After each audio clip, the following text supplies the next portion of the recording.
नमस्कार विद्यार्थी मित्रांनो, आपलं सर्वांचं पुन्हा एकदा स्वागत आहे द जिनियस अकॅडमीच्या या ऑनलाईन प्लॅटफॉर्मवर. मित्रांनो, आजच्या या व्हिडिओमध्ये आपण कंबाईन ग्रुप बी 2024 तर या परीक्षेचा प्रिलिम्सचा क्वेश्चन पेपर आज या व्हिडिओमध्ये डिस्कस करणार आहोत. तर ही परीक्षा झाली होती 2 फेब्रुवारी 2025 रोजी. 2 फेब्रुवारी 2025ला झालेली आहे कंबाईनची ग्रुप बी प्रिलिम्स 2024. तर या व्हिडिओमध्ये आपण संपूर्ण 100 प्रश्नांचं विश्लेषण बघणार आहोत. त्यामुळे या व्हिडिओमध्ये शेवटपर्यंत जोडलेले राहा. याने काय होणार आहे तर येणारे जे काय आपले कंबाईनच्या प्रिलिम्स असतील, ग्रुप बी असेल किंवा सी असेल, त्यानंतर राज्यसेवेचे प्रिलिम्स असेल, तर यामध्ये देखील तुम्हाला या प्रश्नांचा फायदा नक्कीच होणार आहे. यानुसार आयोगाचा चालू ट्रेंड कोणता आहे, आयोगाचा प्रश्न विचारण्याचा कल कसा आहे, याबद्दल तुम्हाला एक आढावा येईल किंवा एक अंदाज घेता येईल अभ्यास करताना कोणत्या टॉपिकला तुम्ही फोकस केलं पाहिजे. तर त्यासाठीच हा व्हिडिओ फायदेशीर ठरेल. त्यामुळे व्हिडिओ शेवटपर्यंत बघा. तर चला आपण वन बाय वन या टॉपिकला सुरुवात करूयात. तर पहिला टॉपिक जर बघितला आपण तर इतिहासापासून सुरुवात होत आहे बघा. पहिला प्रश्न आहे इतिहासाबद्दल. तर बघूयात पहिला प्रश्न काय म्हणत आहे. खालीलपैकी योग्य विधानाच्या पर्यायाची निवड करा. खाली काही विधाने दिलेली आहेत, त्यापैकी योग्य विधाने कोणती आहेत असा आपल्याला प्रश्न त्यांनी विचारलेला आहे. हा ऑलरेडी PYQ आहे बघा. तो भारतात पहिले विधान आहे, भारतात पहिली सुती कापडाची गिरणी मुंबई येथे सुरू झाली. सुती कापडाची गिरणी कुठे तर मुंबई येथे सुरू झाली, बरोबर आहे. भारतात पहिली तागाची गिरणी रिश्रा येथे सुरू झाली. रिश्रा येथे सुरू झाली हे देखील बरोबर आहे, सर्वांच्याच वाचण्यातलं आहे. आणि भारतातील पहिली सुती कापड गिरणी कावसजी नानाभाई यांनी सुरू केली हे विधान देखील बरोबर आहे. म्हणजे दिलेली तिन्ही विधाने ही बरोबर आहेत. आणि तुम्ही जे काही रेफरन्स बुक वाचत असाल किंवा स्टेट बोर्ड जरी वाचले तरी तुम्हाला ही सर्व स्टेटमेंट त्याच्यामध्ये मिळून जातील. असं विशेष काही असा अवघड प्रश्न नव्हता. त्यामुळे पर्याय क्रमांक 4 हे त्याचे योग्य उत्तर असेल. तर पुढच्या प्रश्नाकडे जाऊयात. प्रश्न क्रमांक 2 बघूयात. कोल्हापूर येथील 27व्या पलटणीतील हिंदी शिपायांनी खालीलपैकी कोणाच्या नेतृत्वाखाली 31 जुलै 1857चे बंड केले. प्रश्न पुन्हा एकदा वाचूयात. कोल्हापूर येथील काय तर 27व्या पलटणीतील जे काय हिंदी शिपायांनी एक बंड केलं होतं, तर त्या बंडाचं नेतृत्व कोणी केलं होतं. आता नेतृत्व कोणी केलं होतं तर ते वाचनातलं असेल तर ठीकच, किंवा मग तुम्ही एक लॉजिक लावू शकत होता. तर नेतृत्व करणारा कोणीतरी एक असू शकतो. तर पर्यायामध्ये तसं बघितलं तर आपल्याला काही एकच पर्याय तसा मिळतो, फक्त म्हणजेच रामजी शिरसाट. आणि हा बऱ्यापैकी वाचण्यातला प्रश्न आहे, त्यामुळे हा देखील तुमचं बरोबर येणं अपेक्षित होतं. तिथं नानासाहेब पेशव्यांचा काही संबंध नसलाच पाहिजे होता, त्यामुळे बी तुम्ही इलिमिनेट केला तरी देखील तुम्हाला उत्तर मिळून जात होतं. बी सगळीकडचं आहे बघा, बी बी बी तर त्यामुळे नानासाहेब पेशवे जरी तुम्ही काढून टाकले असते तरी देखील तुम्हाला फक्त हा पर्याय क्रमांक 4 हे इथं योग्य उत्तर मिळालं असतं. तर तुमचा अभ्यासानुसार पहिल्यांदा तुमचं लॉजिक, पहिल्यांदा तुमची ट्रिक कोणती असली पाहिजे तर अभ्यासानं सुटतोय का प्रश्न. अभ्यास नसेल तर मग ऑप्शनवरून जा. ऑप्शन नाही भेटला तर तुमच्या प्रश्नामध्ये एखादा कोणता क्ल्यू मिळत आहे का तो बघा. इथं काय तर नेतृत्वाखाली दिलेलं आहे.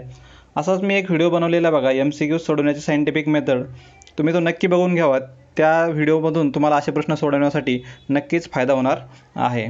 तर या संबंधित प्रश्न क्रमांक 2चं उत्तर काय असणार आहे तर फक्त म्हणजेच रामजी शिरसाट. आता असे प्रश्न जर एकदा येऊन गेले तरी आपण पाठच करून ठेवायचे. आता तर कोल्हापूरचं जे काही हिंदी शिपायांचं बंड झालं तर त्याचं नेतृत्व कोणी केलं तर ते होतं आपले रामजी शिरसाट. तर पुढील प्रश्नाकडे जाऊयात. प्रश्न क्रमांक 3 हा देखील रिपीट प्रश्न आहे, ऑलरेडी विचारलेला आहे आयोगानंच हा. प्रश्न क्रमांक 3 काय सांगत आहे तर सतीप्रथेबद्दल शास्त्राच्या संमतीने केलेला खून असे खालीलपैकी कोणी म्हटले आहे. तर हे सर्वांनाच माहिती आहे कोण तर राजा राममोहन राय यांचं असं म्हणणे होतं. सतीप्रथा जी होती तर ते काय म्हणतात तर शास्त्राच्या संमतीने केलेला एक प्रकारचा खूनच आहे तो सतीप्रथा म्हणजे. तर त्यानुसार पर्याय क्रमांक 3 इथं योग्य उत्तर मिळेल. वन लाईनर आहे, आयोगाचा PYQ आहे हा. तर प्रश्न क्रमांक 4 बघूयात मित्रांनो. आता तर पुढील जोड्या लावा. इथं काय समाज दिलेले आहेत आणि त्यांचे स्थापना वर्ष समोर दिलेले आहे. तर त्यानुसार आपल्याला जोड्या लावायच्या आहेत. सोपे समाज आहेत, आपल्या नेहमीच्या वाचनातलेच आहेत. तर आपण पहिल्यांदा बघितला प्रार्थना समाज. तर प्रार्थना समाज कधी तर 1867. नंतर आहे सत्यशोधक समाज 1873. यानुसार लगेच जोड्या लावून बघायच्या. पूर्ण लावण्यापेक्षा तिथे वेळ जाण्यापेक्षा आपलं काय बघायचं तर लगेच जोड्या लावून बघायच्या. साठी 3 बघा कुठे मिळतं आहे, साठी 3 तर 2 ठिकाणी मिळत आहे साठी 3. नंतर साठी 4 हवा आहे, साठी 4 म्हणजे इथे मिळत आहे पर्याय क्रमांक 3 मध्ये. तर तो पर्याय आपला योग्य उत्तर असणार आहे. तर प्रश्न क्रमांक 4चं योग्य उत्तर मिळेल पर्याय क्रमांक 3. नंतर पुढील प्रश्नाकडे जाऊयात. प्रश्न क्रमांक 5 बघूयात. 1909 मध्ये कामगार हितवर्धक सभा या संघटनेची स्थापना करून कामगारांना शिक्षण, कायदेशीर सल्ला देण्याचे काम खालीलपैकी कोणत्या व्यक्तींनी केले? कामगार हितवर्धक सभेअंतर्गत कोणत्या व्यक्तींनी काम केले इनडायरेक्टली असा प्रश्न त्यांनी विचारलेला आहे. तर या अगोदरच आपल्याला प्रश्नामधूनच आपला कंटेंट क्लिअर असावा. वन लायनरमध्ये विचारू शकतात कामगार हितवर्धक सभेची स्थापना कोणत्या वर्षी झाली, तर ती 1909ला आपल्याला माहीत असणं गरजेचं आहे. तर याच्यामध्ये जर बघितलं आपल्याला तर भिवाजी नरे आहेत, सीताराम बोले आहेत आणि हरिहर सोनुलेचं नाव नाही त्याच्यामध्ये, आणि बॅरिस्टर हरिश्चंद्र तालचेरकर या तिघांचा समावेश आपल्या कामगार हितवर्धक सभेत होतो. हा देखील प्रश्न आयोगानं ऑलरेडी विचारलेला आहे. तर अ, ब, ड हा आपला पर्याय योग्य राहील. पर्याय क्रमांक 3 हा योग्य मिळेल आपल्याला. तर प्रश्न क्रमांक 5चा आहे पर्याय क्रमांक 3 योग्य उत्तर. हरिहर सोनुले हे त्याच्यामध्ये ऑडमॅन आहे, तर बाकीचे सर्व त्याच्यामध्ये समावेश होता. नंतर आहे होम रूल म्हणजे. आता होम रूल म्हणजेच काय, तर आपल्या देशाचा कारभार प्राप्त करून घेणे, स्वराज्य प्राप्त करून घेणे, इंग्रजांच्या जोखंडातून मुक्त होणे, स्वशासनास प्रतिकार करणे. तर सेल्फ गव्हर्नमेंटला प्रतिकार करणे तर हे चुकीचं ठरेल, त्यामुळे ड इलिमिनेट करून टाका. तर तसंही आयोगानं ड ऑप्शनमध्ये दिलेलंच नाही आहे. तर आपण जर बघितलं तर बाकीचे वरच्या सर्व तीनही स्टेटमेंटचा जवळपास अर्थ सेमच होत आहे. फक्त हे ड जे एक्स्ट्रीम होतं म्हणजे एकदम चुकीचं होतं, तर ते तसा ऑप्शन त्यांनी दिलेलं नाही आहे पर्यायामध्ये. त्यामुळे आपल्या देशाचा कारभार प्राप्त करून घेणे बरोबर आहे. स्वराज्य प्राप्त करून घेणे, स्वराज्य म्हणजे काय, स्वतःचा रूल म्हणजे सेल्फ गव्हर्नन्स, ते बरोबर आहे. इंग्रजांच्या जोखंडातून मुक्त होणे हे देखील बरोबर आहे, म्हणजेच अ, ब, क. तर असा पर्याय बघितला आपण तर पर्याय क्रमांक 3 मध्ये मिळत आहे बघा. तर 6व्याचा आहे पर्याय क्रमांक 3 इथं योग्य उत्तर. नंतर 7वा प्रश्न बघूयात. 7व्या प्रश्नामध्ये काय सांगत आहे, 26 जुलै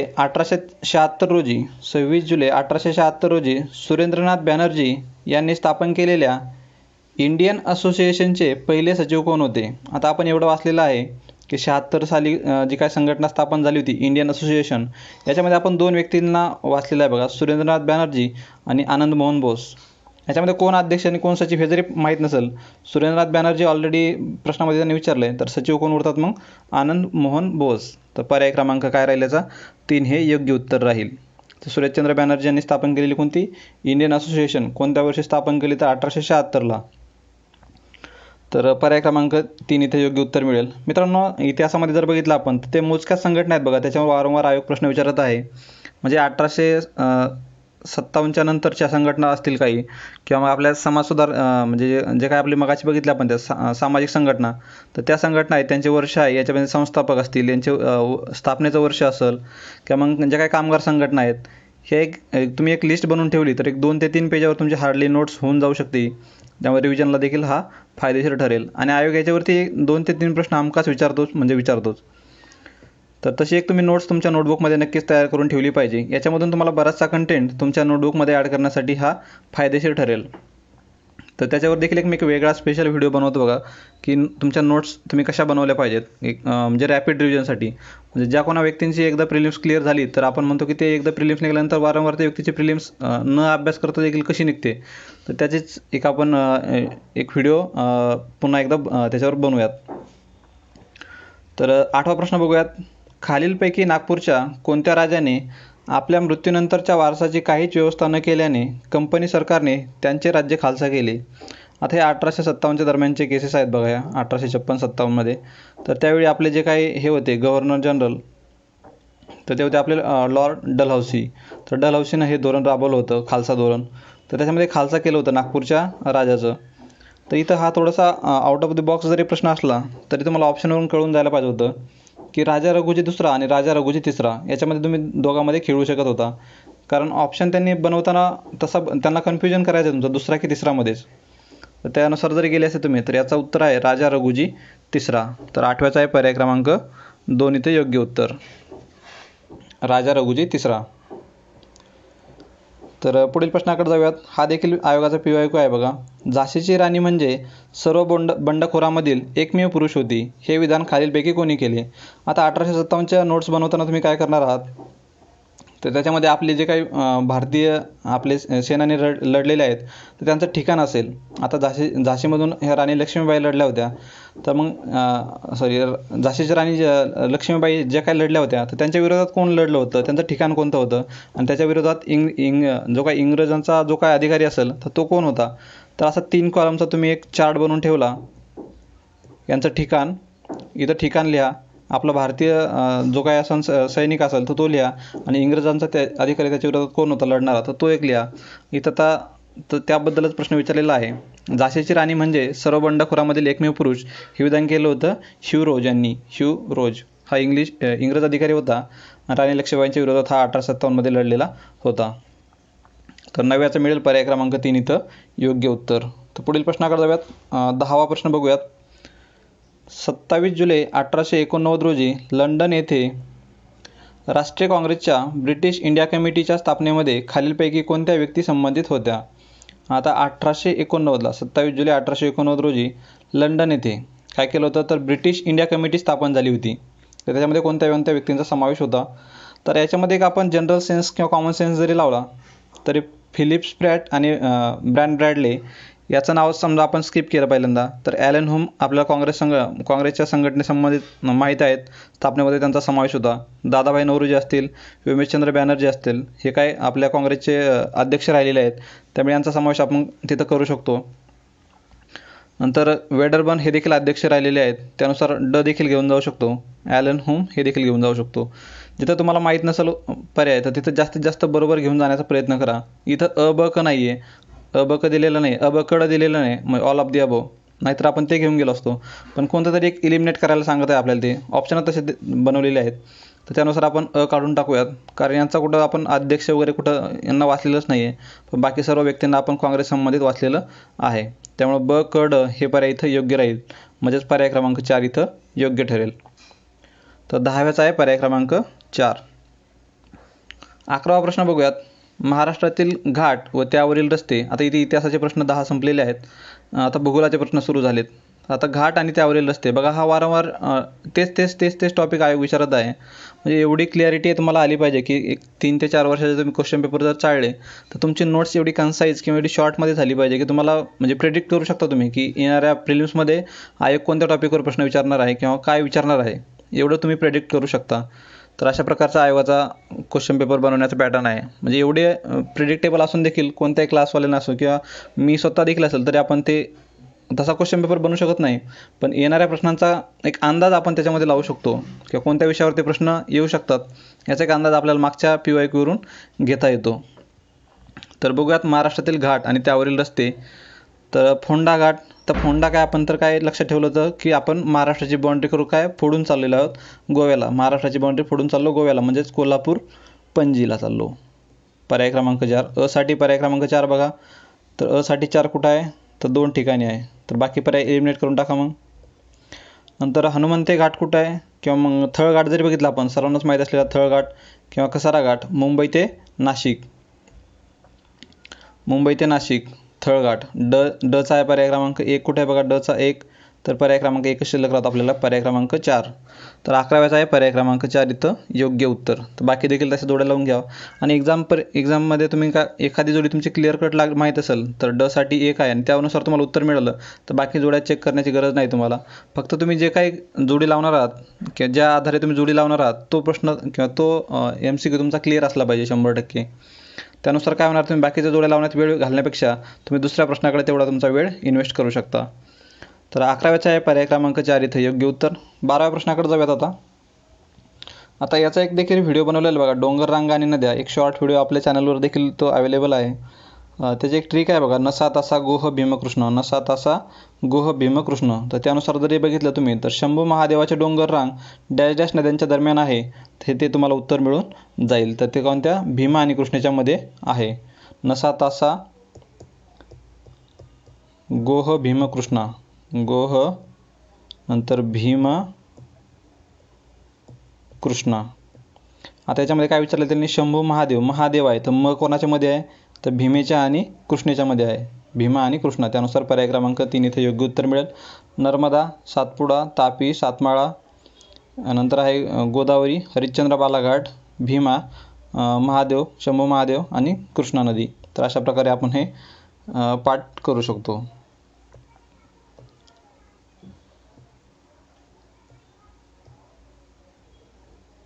तर पुढील प्रश्नाकडे जाऊयात आता. 13वा प्रश्न बघूयात. खालील विधानांचे निरीक्षण करून योग्य पर्याय निवडा. अग्निजन्य खडकात लोह, सोने, तांबे आढळते. अग्निजन्य खडकात काय आढळते? लोह, सोने, तांबे आढळतात. बरोबर आहे. स्तरित खडकात चुनखडक, जिप्सम यासारखे खनिजे आढळतात. तर स्तरित खडकात म्हणजे कोणते? आपले सेडिमेंटरी रॉक्स. तर सेडिमेंटरी रॉक्समध्ये काय आढळतात? चुनखडक आणि जिप्सम. तर 13 हे देखील बरोबर आहे. पण रूपांतरित खडकात अभ्रक, गार्नेट यासारखे खनिजे आढळत नाहीत म्हणत आहे. नाहीतकडे लक्ष द्या. नाहीत म्हणत आहे, तर हे क चुकीचं आहे. त्याच्यामध्ये आढळतात ते. तर क चुकीचं आहे, अ आणि ब बरोबर आहेत. तर त्यानुसार मिळेल आपल्याला पर्याय क्रमांक 3 इथं योग्य उत्तर. असं शेवटच्या प्रश्नाकडे आपलं कसं दुर्लक्ष होऊन जाऊ शकतं. आपण इथं आहेत असं समजून वाचू शकतो त्याला आणि बरोबर ऑल ऑफ द अबो म्हणजे लगेच आपण 2वर क्लिक करून पुढे जातो. तर अशा ठिकाणी काय करायचं? शेवटच्या शब्दाकडे विशेष लक्ष ठेवायचं. शेवटी आढळतात, नाही आढळतात, आहेत, नाहीत. तर अशा ठिकाणी तुम्हाला काही ट्रॅप ठेवलेला असतो त्यांनी तो अडकवण्यासाठी किंवा चूक करण्यासाठी. तर 13व्याच्या मिळेल आपल्याला पर्याय क्रमांक 3 इथं योग्य उत्तर. तर 14वा प्रश्न बघूयात. तर अशाच म्हणजे जे काय आपले सिली मिस्टेक होतात तर त्या सिली मिस्टेक टाळण्यासाठी एक मी व्हिडिओ आहे बघा, तो डिस्क्रिप्शनमध्ये लिंक देखील दिलेली आहे मी त्याची, की MCQ सोडवण्याचा सायंटिफिक मेथड. तर तुम्ही वारंवार बघत चला. कोणत्याही प्रिलिम्सला जात असाल किंवा कोणत्याही एक्झामला जर मी जात असेल तर त्या अगोदर तो नक्कीच बघून जावा. तर पुढील प्रश्नाकडे जाऊयात. 14वा प्रश्न. खालीलपैकी कोणते विधान बरोबर आहेत? महाराष्ट्रात भीमा नदीचे स्वतंत्र खोरे आहे. बरोबर आहे. कृष्णाची उपनदी जी काय भीमा आहे हिचं स्वतंत्र खोरे आपल्या महाराष्ट्रामध्ये आढळून येतं. पैनगंगा नदी अजिंठा रांगेत उगम पावते. तर पैनगंगा नदी अजिंठा रांगेत उगम पावते. बरोबर आहे. दोन्ही विधाने बरोबर आहेत. मांजरा नदी ही कृष्णेची उपनदी आहे. हे विधान चूक आहे बघा. मांजरा नदी आपली कोणती? तर गोदावरीची उपनदी आहे ती. गोदावरीची उपनदी मांजरा, त्यामुळे क चुकीचं ठरतं. सिंदपना नदी ही गोदावरीची उत्तरेकडील उपनदी आहे. इथं उत्तरेकडील नसून ती कोणती? तर दक्षिणेकडील उपनदी आहे. त्यामुळे ड देखील चुकीचं आहे. तर 14व्याचं मिळेल पर्याय क्रमांक आपल्याला 1 इथं योग्य उत्तर. अ आणि ब ही विधाने योग्य आहेत. इथं बघितलं आपण लक्षपूर्वक त्यांनी किती सिली मिस्टेक केलेल्या आहेत. आपला पहिला आणि दुसरं बरोबर आहे. त्या आपण लगेच काय आपल्या वेगळ्या मूडमध्ये आपली गाडी एक्झाम सेंटरमध्ये काय होती, एक्झामच्या टाईममध्ये आपण वेगळ्याच स्पीडमध्ये असतो. त्यामुळे आपण लगेच बरोबर घेऊन चालतो. पण आयोगाने इथं अबकडं दिलेलं नाही, नाही तर बरेचसे जण इथं चुकले असते. त्यामुळे काळजीपूर्वक वाचणं हे देखील तिथं गरजेचं आहे. तर पर्याय क्रमांक 3 1 इथं योग्य उत्तर ठरेल. तर पुढील प्रश्नाकडे जाऊयात. 14व्याचा आहे पर्याय क्रमांक 1 योग्य उत्तर. पुढील प्रश्नाकडे जाऊयात. 15वा प्रश्न. महाराष्ट्रातील 1960 आणि 2020 यामधील एकूण प्रशासकीय विभाग अनुक्रमे, आता प्रशासकीय विभाग 1960ला किती होते हे आयोगानं ऑलरेडी प्रिलिम्सला विचारलेलं आहे. तर त्यावेळी प्रशासकीय विभाग किती होते? 4 होते. आणि 2020मध्ये बघितलं आपण तर सध्या किती? 6 प्रशासकीय विभाग आहेत. तर 6 प्रशासकीय विभाग म्हणजे 4 आणि 6 म्हणजेच पर्याय क्रमांक 2 इथं योग्य उत्तर मिळेल. तर 15व्याचा आहे पर्याय क्रमांक 2. पुढील प्रश्नाकडे जाऊयात. 16वा प्रश्न बघूयात. इथं काय मृदा प्रकार आणि ते मृदा कुठं आढळते तर त्याच्या प्रदेशाची नावं दिलेली आहेत. तर बघूयात आता. तर आपण बघितलं काळी कापसाची मृदा, तर काळी कापसाची मृदा कुठं? काळी कापसाची मृदा तर ही सापडते आपल्याला महाराष्ट्राचा पठारी प्रदेशात आढळती आपली काळी कापसाची मृदा. म्हणजेच अ साठी 3 बघा. अ साठी 3 म्हणजेच कोणता उत्तर मिळेल आपल्याला? 16वा प्रश्न अ साठी 3 म्हणजेच पर्याय क्रमांक 2 उत्तर मिळेल इथं. ह्याच्यामध्ये पण 3 आहे. एक पर्याय आपण पुन्हा चेक करून बघूयात. काळी कापसाची मृदा कुठं? तर महाराष्ट्र पठारी प्रदेश. जांभी मृदा कुठं आढळणार आहे आपल्याला? तर कोकण प्रदेशामध्ये आढळणार आहे. तर ब साठी 1 हवा आहे. तर ब साठी 1 म्हणजेच पर्याय क्रमांक 2 मध्येच मिळतो आपल्याला. नंतर बाकीचे पर्याय जरी आपण बघितले तर क म्हणजे कोणता? तर तांबडी मृदा. तर तांबडी मृदा कुठं आढळते? तर पूर्व विदर्भात आढळते तांबडी मृदा, पूर्व विदर्भ. आणि भरड उथळ मृदा तर ही कुठं आढळते? तर सह्याद्रीचा पूर्व भाग म्हणजेच आपल्या अलीकडचा भाग म्हणजे लिवर्ड साईड ऑफ सह्याद्री. तर ड साठी काय मिळेल आपल्याला? पर्याय क्रमांक 4. तर 16च मिळेल आपल्याला. अशा प्रकारे पर्याय क्रमांक 2 हे योग्य उत्तर. काळी कापसाची मृदा महाराष्ट्र पठारी प्रदेश. नंतर जांभी मृदा कुठं आढळते? तर कोकण प्रदेशामध्ये. तांबडी मृदा कुठं? तर पूर्व विदर्भामध्ये. तर अशा प्रकारे आपल्याला पर्याय क्रमांक 2 इथं योग्य उत्तर मिळेल. नंतर 17वा प्रश्न बघूयात. कोणत्या दोन नद्या दरम्यानच्या प्रदेशाला पंजाब हिमालय असे म्हणतात? हा देखील एक आयोगानं ऑलरेडी विचारलेला प्रश्न आहे बघा. हा देखील तुम्ही एक पाठ करून ठेवा. आता त्यांनी पंजाब हिमालय विचारलं आहे, त्यानंतर तुम्ही नेपाळ हिमालय कोणता आहे, किंवा मग त्यानंतर जर तुम्ही त्या पलीकडे आपण ते आसामच्या साईडला जात असाल नॉर्थ ईस्टला, तर तिथं कोणता हिमालय म्हणतात, कोणत्या दोन नद्यांदरम्यान आहे, तर ते देखील तुम्ही मॅपवरून एक लक्षात ठेवा किंवा त्याची एक नोट्सच बनवून ठेवा. 3-4 पॉईंट्समध्ये ते कवर होऊन जाईल तुमचं. आता हे पंजाब हिमालय म्हणजे आपला सगळ्यात वरचा भाग जो आहे, तर इथून कोणती आपली इथं सिंधू नदी वाहते आणि इथं कोणती आपली सतलज नदी. ते सिंधू आणि सतलजच्या दरम्यानचा जो काय आपला हिमालय आहे तर त्याला पंजाब हिमालय म्हणतात, सिंधू आणि सतलज. तर पर्याय क्रमांक 1 इथं योग्य उत्तर मिळेल. तर 17वाचा आहे पर्याय क्रमांक 1 इथं योग्य उत्तर. नंतर 18वा प्रश्न बघूयात. पश्चिम आणि वायव्य भारतामध्ये अतिउष्ण, कोरडे व धुळीच्या वेगाने वाहणाऱ्या वाऱ्यांना डॅश डॅश म्हणतात. आता भारतामध्ये वाहणारे वारे आहेत, हा देखील PYQ बघा, आयोगानं ऑलरेडी राज्यसेवेला प्रिलिम्सला विचारलेला आय थिंक. तर हे कोणते वारे असणार आहेत मग? तर आपले लू वारे आहेत. लू वारे पश्चिम आणि वायव्य भारतामध्ये अतिउष्ण, कोरडे आणि धुळीचे वेगाने वाहणारे वारे कोणते आहेत? तर ते आहेत लू वारे. नंतर 19वा प्रश्न बघूयात. स्वामीनाथन 1970 यांच्या व्याख्येनुसार भारतातील कोरडवाहू शेती म्हणजे ज्या ठिकाणी सरासरी वार्षिक पर्जन्य हे. आता स्वामीनाथन यांच्या म्हणण्यानुसार काय, तर ती कोरडवाहू शेती कोणती आहे? तर अशा प्रकारे त्यांनी प्रश्न विचारलेला आहे. कोरडवाहू शेती म्हणजे कोणती? तर 100 सेंटीमीटरपेक्षा कमी पण 40 सेंटीमीटरपेक्षा जास्त पाऊस पडणारी. पर्याय क्रमांक ड इथं योग्य उत्तर मिळेल. पर्याय क्रमांक 4 19चा आहे पर्याय क्रमांक 4. नंतर 20वा प्रश्न बघूयात. भारतीय जनगणनेनुसार खालीलपैकी कोणती वस्ती नागरी वस्ती म्हणून ओळखली जाते? HRD म्हणजे राज्यसेवेचा जो काय GS3 आहे त्याच्यामध्ये हा खूप वेळा रिपीट झालेला प्रश्न आहे. याच्यामध्ये बघितलं आपण तर आणि तोच प्रश्न त्यांनी चुकवताना पण त्याच ठिकाणी ते चुकवतात. इथं 50% नागरी लोकसंख्या बिगर शेती व्यवसायात असावी, तर हे चुकीचं असून तिथं 75% असं असणं गरजेचं आहे. तर बघूयात आपण सर्व पर्याय त्यांचे काय दिलेले आहेत ते. तर महानगरपालिका आणि नगरपालिका असणे गरजेचं आहे, बरोबर आहे ते. 5000 पेक्षा जास्त लोकसंख्या असणं गरजेचं आहे, ते देखील बरोबर आहे. नंतर क विधान सांगतं ते 50% लोकसंख्या ही बिगर शेती व्यवसायात असणे गरजेचं आहे, ते चुकीचं आहे, तिथं 75% पाहिजे ती. आणि ड विधान देखील बरोबर आहे. लोकसंख्येची घनता दर चौरस किलोमीटरला 400 पेक्षा जास्त असावी, तर हे देखील बरोबर आहे. म्हणजेच काय असणार आहे आता इथं? आता बघा काय असणार आहे, तर हे फक्त आपलं क विधान चुकीचं आहे, बाकी सर्व विधानी बरोबर आहेत. म्हणजेच काय अ ब ड हे पर्याय आपलं योग्य आहे. अ ब ड म्हणजेच पर्याय क्रमांक आपल्याला 3 मध्ये मिळत आहेत. तर 20चा मिळेल पर्याय क्रमांक 3 इथं योग्य उत्तर. नंतर 21वा प्रश्न बघूयात. खालीलपैकी कोणते विधान औद्योगिक कामगारांसाठीच्या ग्राहक किंमत निर्देशांकाबद्दल खरे आहे? हे भारतातील सर्व कामगारांना लागू होते, मग त्याचे कार्यक्षेत्र कोणतेही असो.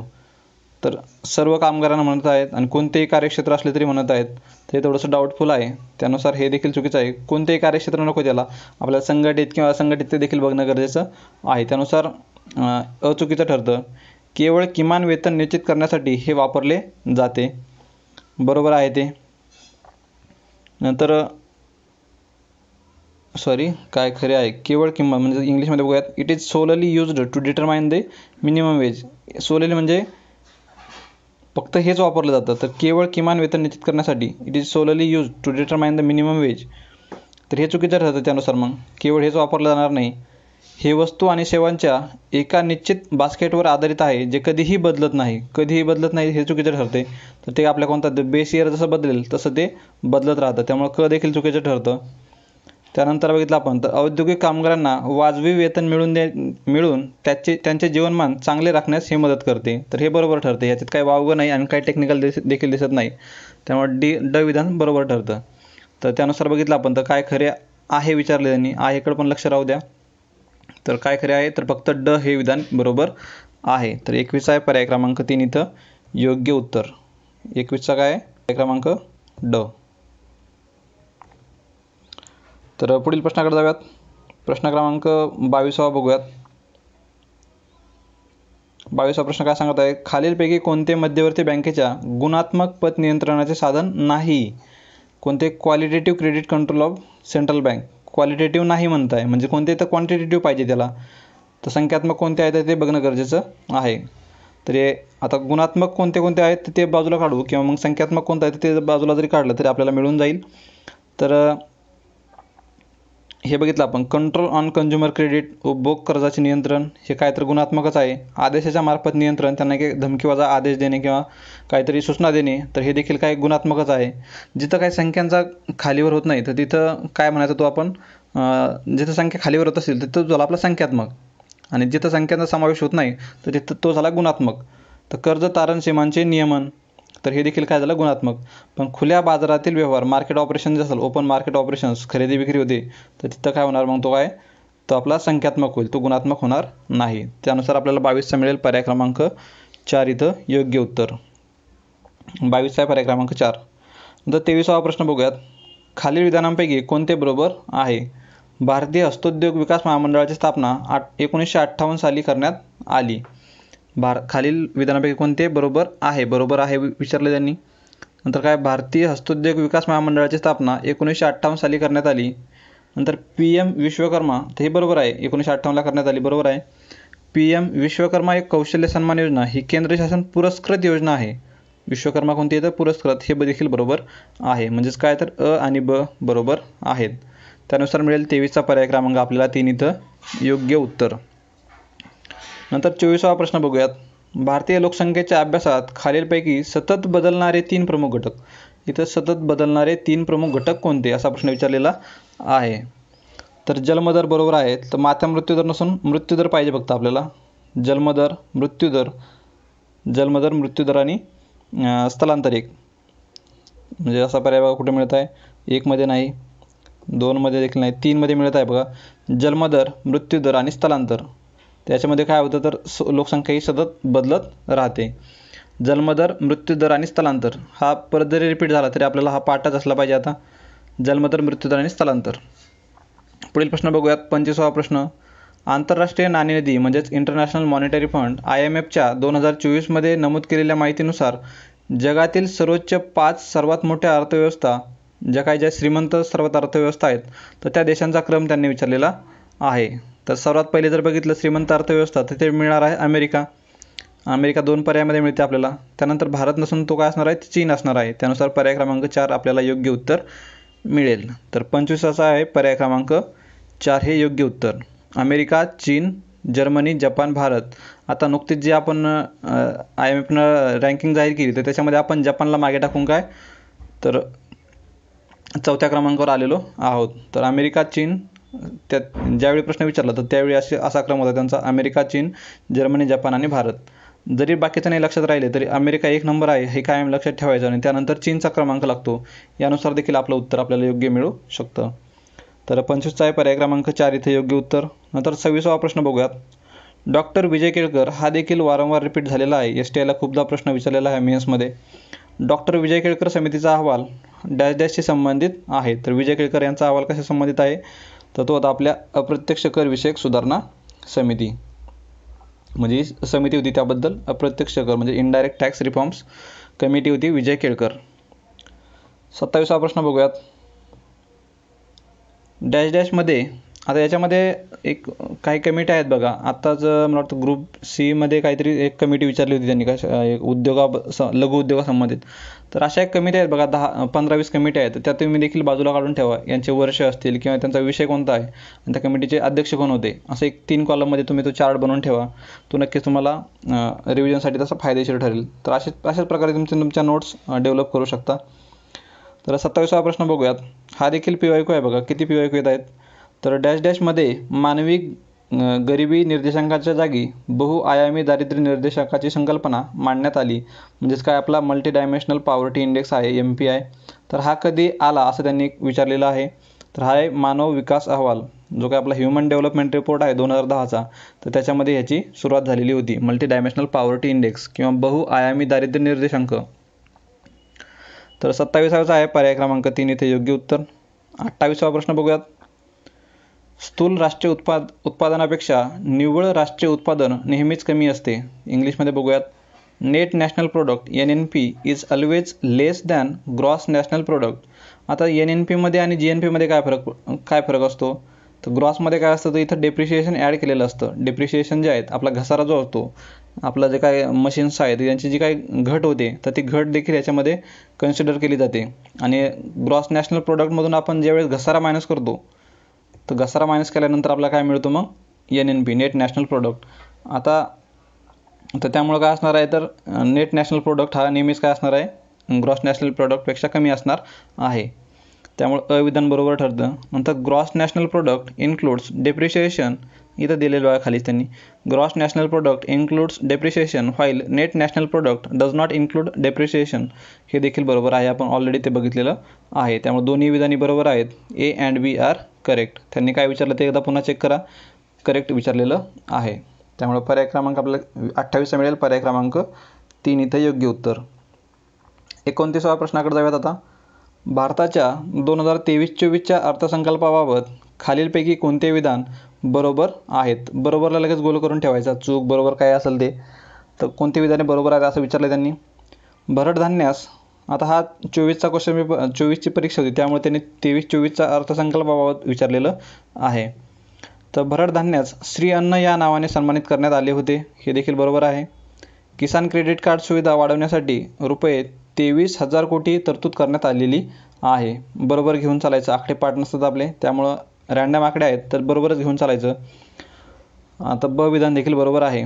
आता क विधान जर बघितलं तर राष्ट्रीय पशुधन मिशन, नॅशनल लाईव्हस्टॉक मिशन जे आहे तर त्याकरिता 1,000 कोटी रुपयांची तरतूद करण्यात आली आहे, असं विधान सांगितलेलं आहे. तर हे देखील आपण एक्झाम सेंटरमध्ये जर असेल तर ते बरोबर करून जाणं अपेक्षित आहे. पण क विधान हे चुकीचं आहे. याच्यामध्ये काहीतरी 410 कोटींची तरतूद त्यांनी केलेली आहे. तर एवढा आपण आकडे लक्षात ठेवू शकत नाही, पण एक्झाममध्ये तुम्ही हा प्रश्न चुकणं अपेक्षित होतं. तर याच्यासाठी वेगळा डाटा तुम्ही पाठ करत बसू नका. अशा ठिकाणी तुम्ही सर्व विधाने बरोबर घेऊन जाणं अपेक्षित होतं आणि तुम्ही चुकणं देखील अपेक्षित होतं. असं 1 ते 2 प्रश्न असतात मित्रांनो, त्यामुळे त्या मागे पळू नका. आपली जी काय जो ट्रेंड आहे आपला किंवा जी टेक्निक आहे आपली क्वेश्चन सोडवण्याची, ती कायम तुम्ही तशीच ठेवा. तर 29चा मिळेल आपल्याला अ आणि ब बरोबर, फक्त अ आणि ब म्हणजेच पर्याय क्रमांक 2 इथं योग्य उत्तर मिळेल. तर 29चा आहे पर्याय क्रमांक 2. नंतर 30वा प्रश्न बघूयात. भारतीय रहिवाशांसाठी खालीलपैकी कोणते परवानगी असलेली विदेशी चलन व्यवहार इलेक्ट्रॉनिक पद्धतीने पार पाडण्यासाठीचे अधिकृत व्यासपीठ नाही? तर याला इंग्लिशमध्ये बघूया थोडंसं. Which of the following is not an authorised platform for residents in India to execute permitted forex transactions electronically? म्हणजे जे काय फॉरेक्स ट्रान्झॅक्शन करायचं त्यांना खालीलपैकी कोणता प्लॅटफॉर्म हा लिगल नाही एक प्रकारे, तर असा प्रश्न त्यांनी विचारलेला आहे.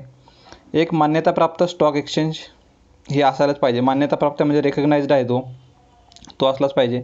भारतीय रिझर्व्ह बँक म्हणजे RBIद्वारे अधिकृत व्यासपीठ म्हणजेच काय तर platform authorised bye reserve bank of India असलाच पाहिजे. ऑथराइज केलेला आहे म्हणजे असलाच पाहिजे तो. फॉरेक्स ट्रेडिंग सेवा देणारे कोणतेही ऑनलाईन व्यासपीठ, आता कोणतेही ऑनलाईन म्हणजे काय, कोणताही फ्रॉड असू शकतो तिथं, त्यामुळे 3 चुकीचं ठरतं. तरी देखील 4 बघूयात. परकीय चलनात व्यवहार करण्यासाठी भारतीय रिझर्व्ह बँकेने प्राधिकृत, आता तुम्ही एक प्रश्न जर एक शब्द जर ऑब्झर्व केला असेल तुम्ही तर तिन्ही पर्यायामध्ये बघा, रेकग्नाइज्ड आहे स्टॉक एक्सचेंजनी, ऑथराइज्ड आहे RBIनी आणि ते चौथ्यामध्ये देखील ऑथराइज्ड आहे RBIनी. फक्त या स्टेटमेंटमध्येच कुठं ऑथराइज किंवा असं काही दिसत नाही, त्यामुळे देखील हा ऑडमॅन आउट होता आणि तुम्हाला 30चा पर्याय क्रमांक 3 उत्तर मिळणं अपेक्षित होतं. तर पुढील प्रश्नाकडे जाऊयात आता. 31वा प्रश्न बघूयात. भारतीय राष्ट्रीय कृषी सहकारी विपणन संस्थेचे मुख्य उद्दिष्ट कोणते होते? कोणते आहे सॉरी. तर ही काय आपली नाफेड आहे.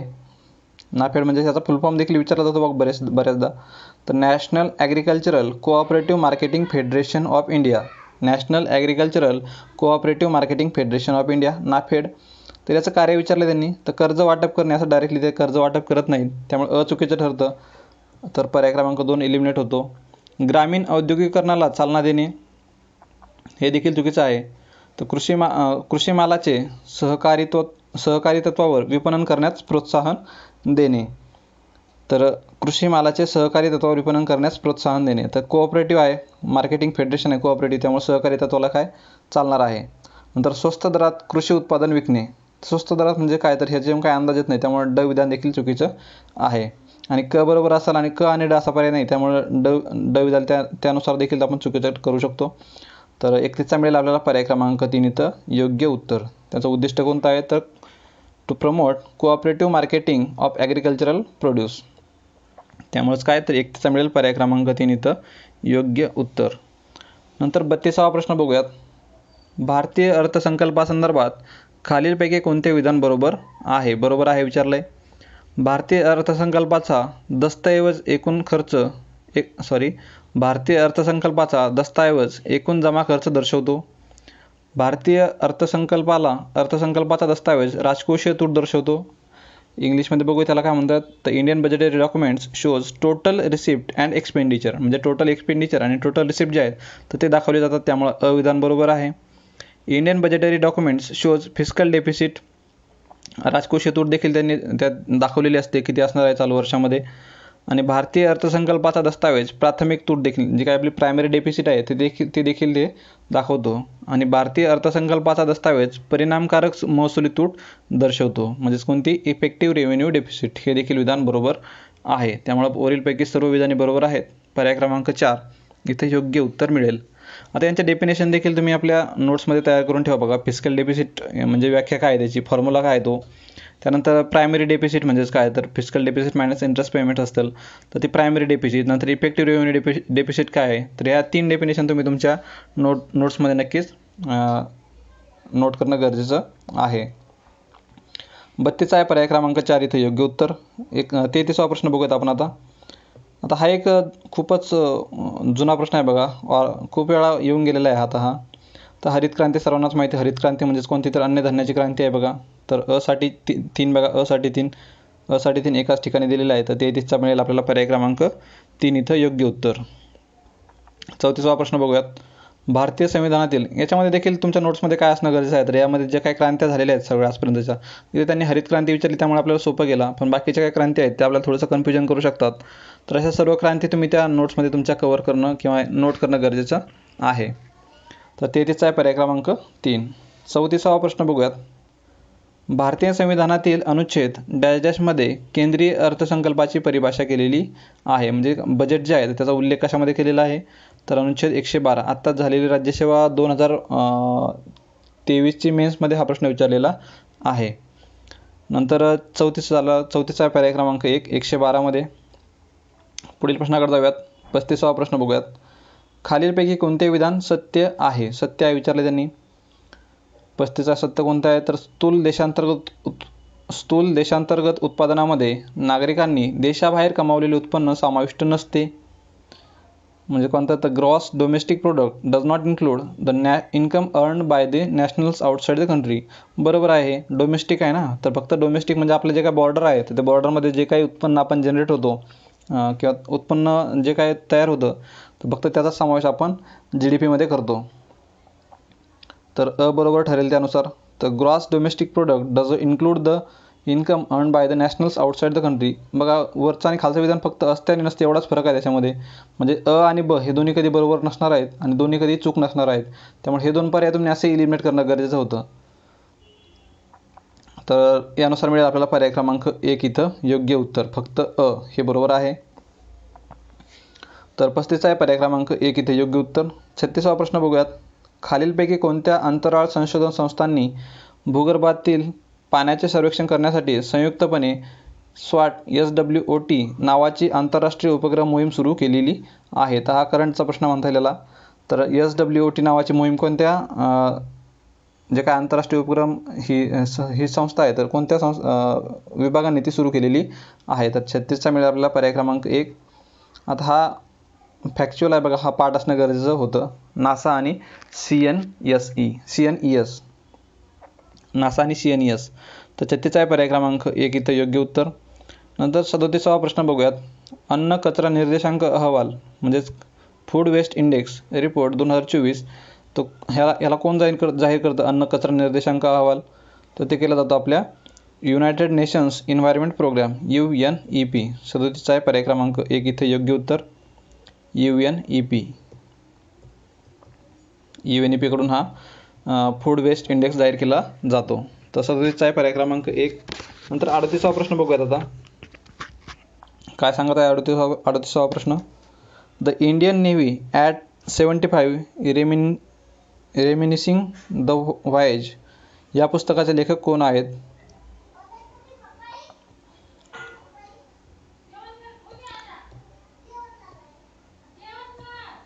The Indian Navy 75 reminiscing the voyage या पुस्तकाचे लेखक कोण आहेत, तर हे आहेत कमांडर रणजित राय.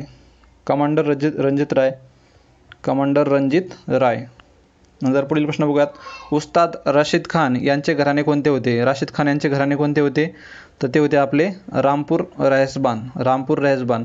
आणि जरी तुमच्या वाचण्यातला नसेल तर हा काहीतरी वेगळा वाटते बघा पर्याय. 2 शब्द दिलेत, जोडून दिलेत. त्यांना द्यायचं असेल तर समजा हा किराणा उत्तर असेल तर त्यांनी बाकीचा दुसरा पर्याय काहीतरी रामपूर सोडून दिला असं त्यांनी. त्याच्यावर डिटेल दिले, त्यानुसार देखील तुम्हाला एक अंदाज यायला पाहिजे. तर 39चा आहे पर्याय क्रमांक 3 इथं योग्य उत्तर. 40वा प्रश्न बघूयात, खालीलपैकी कोणत्या राज्याने दारिद्र्य निर्मूलनासाठी अरुणोदय 2.0 ही योजना सुरू केलेली आहे? अरुणोदय 2.0. तर 40चा आहे पर्याय क्रमांक 3, आसाम या राज्यानं ही योजना सुरू केलेली आहे, अरुणोदय. तर 40चा आहे पर्याय क्रमांक 4 इथं योग्य उत्तर. 41वा प्रश्न बघूयात, सूर्यकिरण या हवाई कसरती करणाऱ्या गटाचे बोधवाक्य काय आहे? सूर्यकिरण या हवाई कसरती करणाऱ्या गटाचे बोधवाक्य, सूर्यकिरण, तर याचं काय तर सदैव सर्वोत्तम, सदैव सर्वोत्तम. नंतर 42वा प्रश्न बघूयात, पुढीलपैकी कोणत्या साहित्यकृती जॉन फॉसे यांच्या आहेत? तर जॉन फॉसे यांच्या साहित्यकृती कोणत्या आहेत असा प्रश्न विचारलेला आहे. तर त्या आहेत आपल्या बोट हाऊस, मेलनकोली आणि रॉबर्ट स्वॉर्ट, रेड आणि ब्लॅक. तर अ, ब, क या तिन्ही त्याचे विधान बरोबर आहेत. तर 42चा आहे पर्याय क्रमांक 1 इथे योग्य उत्तर. 42चा आहे 1. नंतर भारतातील शहरांचे 3D नकाशे तयार करण्यासाठी सर्वे ऑफ इंडियाने कोणत्या कंपनीसोबत करार केलेले आहेत? 3D नकाशे तयार करण्यासाठी कोणत्या कंपनीसोबत करार केलेला आहे? तर ते आहेत जेनेसिस इंटरनॅशनल. पर्याय क्रमांक 3 इथे योग्य उत्तर आहे. नंतर 44वा प्रश्न बघूयात, पुढीलपैकी कोणत्या जोड्यांमध्ये शहरांची नावे आणि तेथील क्रिकेट क्रीडांगणांची नावे योग्य जोडलेली आहेत? आता काही शहरं आणि त्यांच्या तिथे असणारे क्रीडांगण यांची नावे जोडण्यासाठी दिलेली आहेत. तर बघूयात, आता IPLमुळं बऱ्यापैकी आपल्याला स्टेडियम ते माहितीच आहेत. तर पहिला आहे ग्रीन पार्क स्टेडियम, हे कानपूरमध्ये आहे, बरोबर आहे. नंतर आहे होळकर स्टेडियम इंदोरमध्ये. नंतर MA चिदंबरम स्टेडियम चेन्नईमध्ये आणि चिन्नास्वामी स्टेडियम बेंगलोरमध्ये, सर्व बरोबर आहेत. त्यानुसार बघितलं तर आपल्याला अ, ब, क, ड म्हणजेच पर्याय क्रमांक 1 इथं योग्य मिळत आहे. तर 44चा आहे पर्याय क्रमांक 1. 45वा प्रश्न बघूयात, BN गोस्वामी हे खालीलपैकी कोणत्या क्षेत्राशी संबंधित आहेत? तर गोस्वामी करंट रिलेटेड प्रश्न आहे हा. तर ते कोणत्या, आता कला इतिहासाशी संबंधित आहेत. BN गोस्वामी, या अगोदर देखील आयोगानं अशाच पद्धतीचा प्रश्न विचारलेला आहे. एक व्यक्ती आहे तर ती कोणत्या क्षेत्राशी संबंधित आहे, एवढीच माहिती आपण करंट अफेअर वाचताना आपण फोकस करणं गरजेचं आहे. तर 45चा आहे पर्याय क्रमांक 1. 46वा प्रश्न बघूयात, आता लक्षद्वीप संबंधी पुढील विधानांपैकी अयोग्य विधाने कोणते? आता अयोग्यवर लगेच गोल करून ठेवायचं, अयोग्य. कारण आपण खालचे स्टेटमेंट वाचताना अयोग्यकडे आपण गोल नाही केलं किंवा राऊंड त्याला केला नाही तर आपल्या लक्षात राहत नाही आपण चुकीचं करायचं आहे की बरोबर लिहायचं आहे. तर त्यानुसार आपण ते गोल करणं गरजेचं आहे. एकदम स्पीडमध्ये तुम्ही हे ॲक्शन करायची आहे सगळी. तर लक्षद्वीप संबंधित पुढील विधानांपैकी कोणते विधान अयोग्य कोणते आहे ते विचारले त्यांनी. तर लक्षद्वीप म्हणजे मल्याळम आणि संस्कृत भाषांमध्ये लाखद्वीप होय असू शकतं, कारण लक्ष म्हणजे लाखच होते आणि द्वीप म्हणजे द्वीप दिलेलाच आहे, तर बरोबर असू शकतं. आकारमानानुसार हा भारताचा दुसऱ्या क्रमांकाचा सर्वात छोटा केंद्रशासित प्रदेश आहे. तर आपल्या सर्वांनाच माहिती आहे आकारमानानुसार हा सर्वात प्रथम क्रमांक लागतो, याचा आकारमानामध्ये सर्वात छोटा आहे लक्षद्वीप. त्यानुसार ब विधान चुकीचं ठरतं. आता अयोग्य विचारले आपल्याला त्यांनी. अ तर योग्य आहे, म्हणजे अ नको आहे पण ब हवा आहे, अ नको आहे पण ब हवा आहे, अ नको आहे, अ नको आहे आणि ब हवा आहे, म्हणजेच ब आणि ड. आता तरी खालचे विधान बघूयात. या केंद्रशासित प्रदेशाचे मुख्य शहर कवरत्ती हे आहे, हे बरोबर आहे कारण याची राजधानीच कवरत्ती हेच आहे आणि अगाट्टी ही लक्षद्वीपची राजधानी आहे, हे ड चुकीचं आहे. अ आणि क बरोबर आहेत आणि ब आणि ड हे चुकीचे आहेत. आपल्याला अयोग्य विचारले त्यामुळे आपलं उत्तर काय असणार आहे, तर पर्याय क्रमांक 4 हे योग्य उत्तर असणार आहे. 47वा प्रश्न बघूयात. केंद्र सरकारच्या कोणत्या मंत्रालयाद्वारे संघटन से समृद्धी हे अभियान चालविले जाते? संघटन से समृद्धी, आता हे आपले आहे ते ग्रामीण विकास मंत्रालय, या मंत्रालयाअंतर्गत संघटन से समृद्धी हे अभियान राबवले जाते. तर हे अभियान जे आहे तर ते आपले दीनदयाळ अंत्योदय योजना जे आहे तर राष्ट्रीय ग्रामीण आजीविका मिशन, तर त्या अंतर्गत हे जे काही ग्रामीण महिला आहेत तर त्यांना एक प्रवाहामध्ये आणण्यासाठी किंवा त्यांना ते मागे राहू नयेत आर्थिकदृष्ट्या असेल किंवा सामाजिकदृष्ट्या असेल, तर त्यांना एक प्रकारे प्रोत्साहन देण्यासाठी संघटनशी समृद्धी हे ग्रामीण विकास मंत्रालयाअंतर्गत अभियान राबवले जाते. त्यामुळे 47चा मिळेल पर्याय क्रमांक 3 इथं योग्य उत्तर. तर 47चा आहे 3. पुढील प्रश्नाकडे जाऊयात. 48वा प्रश्न बघूयात. पुढीलपैकी कोणी पुंज म्हणजेच क्वांटम कण हा शब्दाची निर्मिती केली आहे? Who among the following coin the term quantum dots? तर क्वांटम डॉट्स ही टर्म कोणी कॉइन केली? तर ते आहेत मार्क रीड. मार्क रीड म्हणजेच पर्याय क्रमांक 2 इथे योग्य उत्तर मिळेल. Mark read. तर 48चा आहे पर्याय क्रमांक 2 इथे योग्य उत्तर. 49वा प्रश्न बघूयात. आफ्रिकन युनियनचे गीत म्हणजेच अँथम कोणते आहे? तर ते आहेत let us all unite and celebrate together. जरी माहीत नसेल तर लांबलचक दिसत आहे. Let us all unite and celebrate together. हे करंट अफेअरमध्ये असल्यामुळे आपल्याला माहितीच होतं. नंतर पुढील प्रश्न बघूयात 50वा. आता हा देखील मालदीवचा करंट मुद्दा होता बघा. थोडीशी आपली नोकझोक झाली होती मालदीव आणि भारताची, तर त्यामुळे देखील हा एक चर्चेचा विषय होता. तर मालदीवविषयी खालीलपैकी कोणते विधान योग्य आहे? तर बघूयात कोणते विधान योग्य आहे. मालदीवमधील लोकसंख्या बहुतांशी मालदिवी वंश गटाची आहे. बरोबर असू शकतं, कारण मालदीव आहे आणि मालदिवी वंशाचे आहे, तर बरोबर असणार आहे. इस्लाम हा राज्याचा अधिकृत धर्म आहे. बरोबर आहे, तो इस्लाम अधिकृत धर्म. अधिकृत भाषा अरेबिक आहे, तर अरेबिकला थांबूया थोडंसं. आणि राष्ट्रपती हे राज्य आणि शासन प्रमुख असतात, तर हे देखील बरोबर आहे.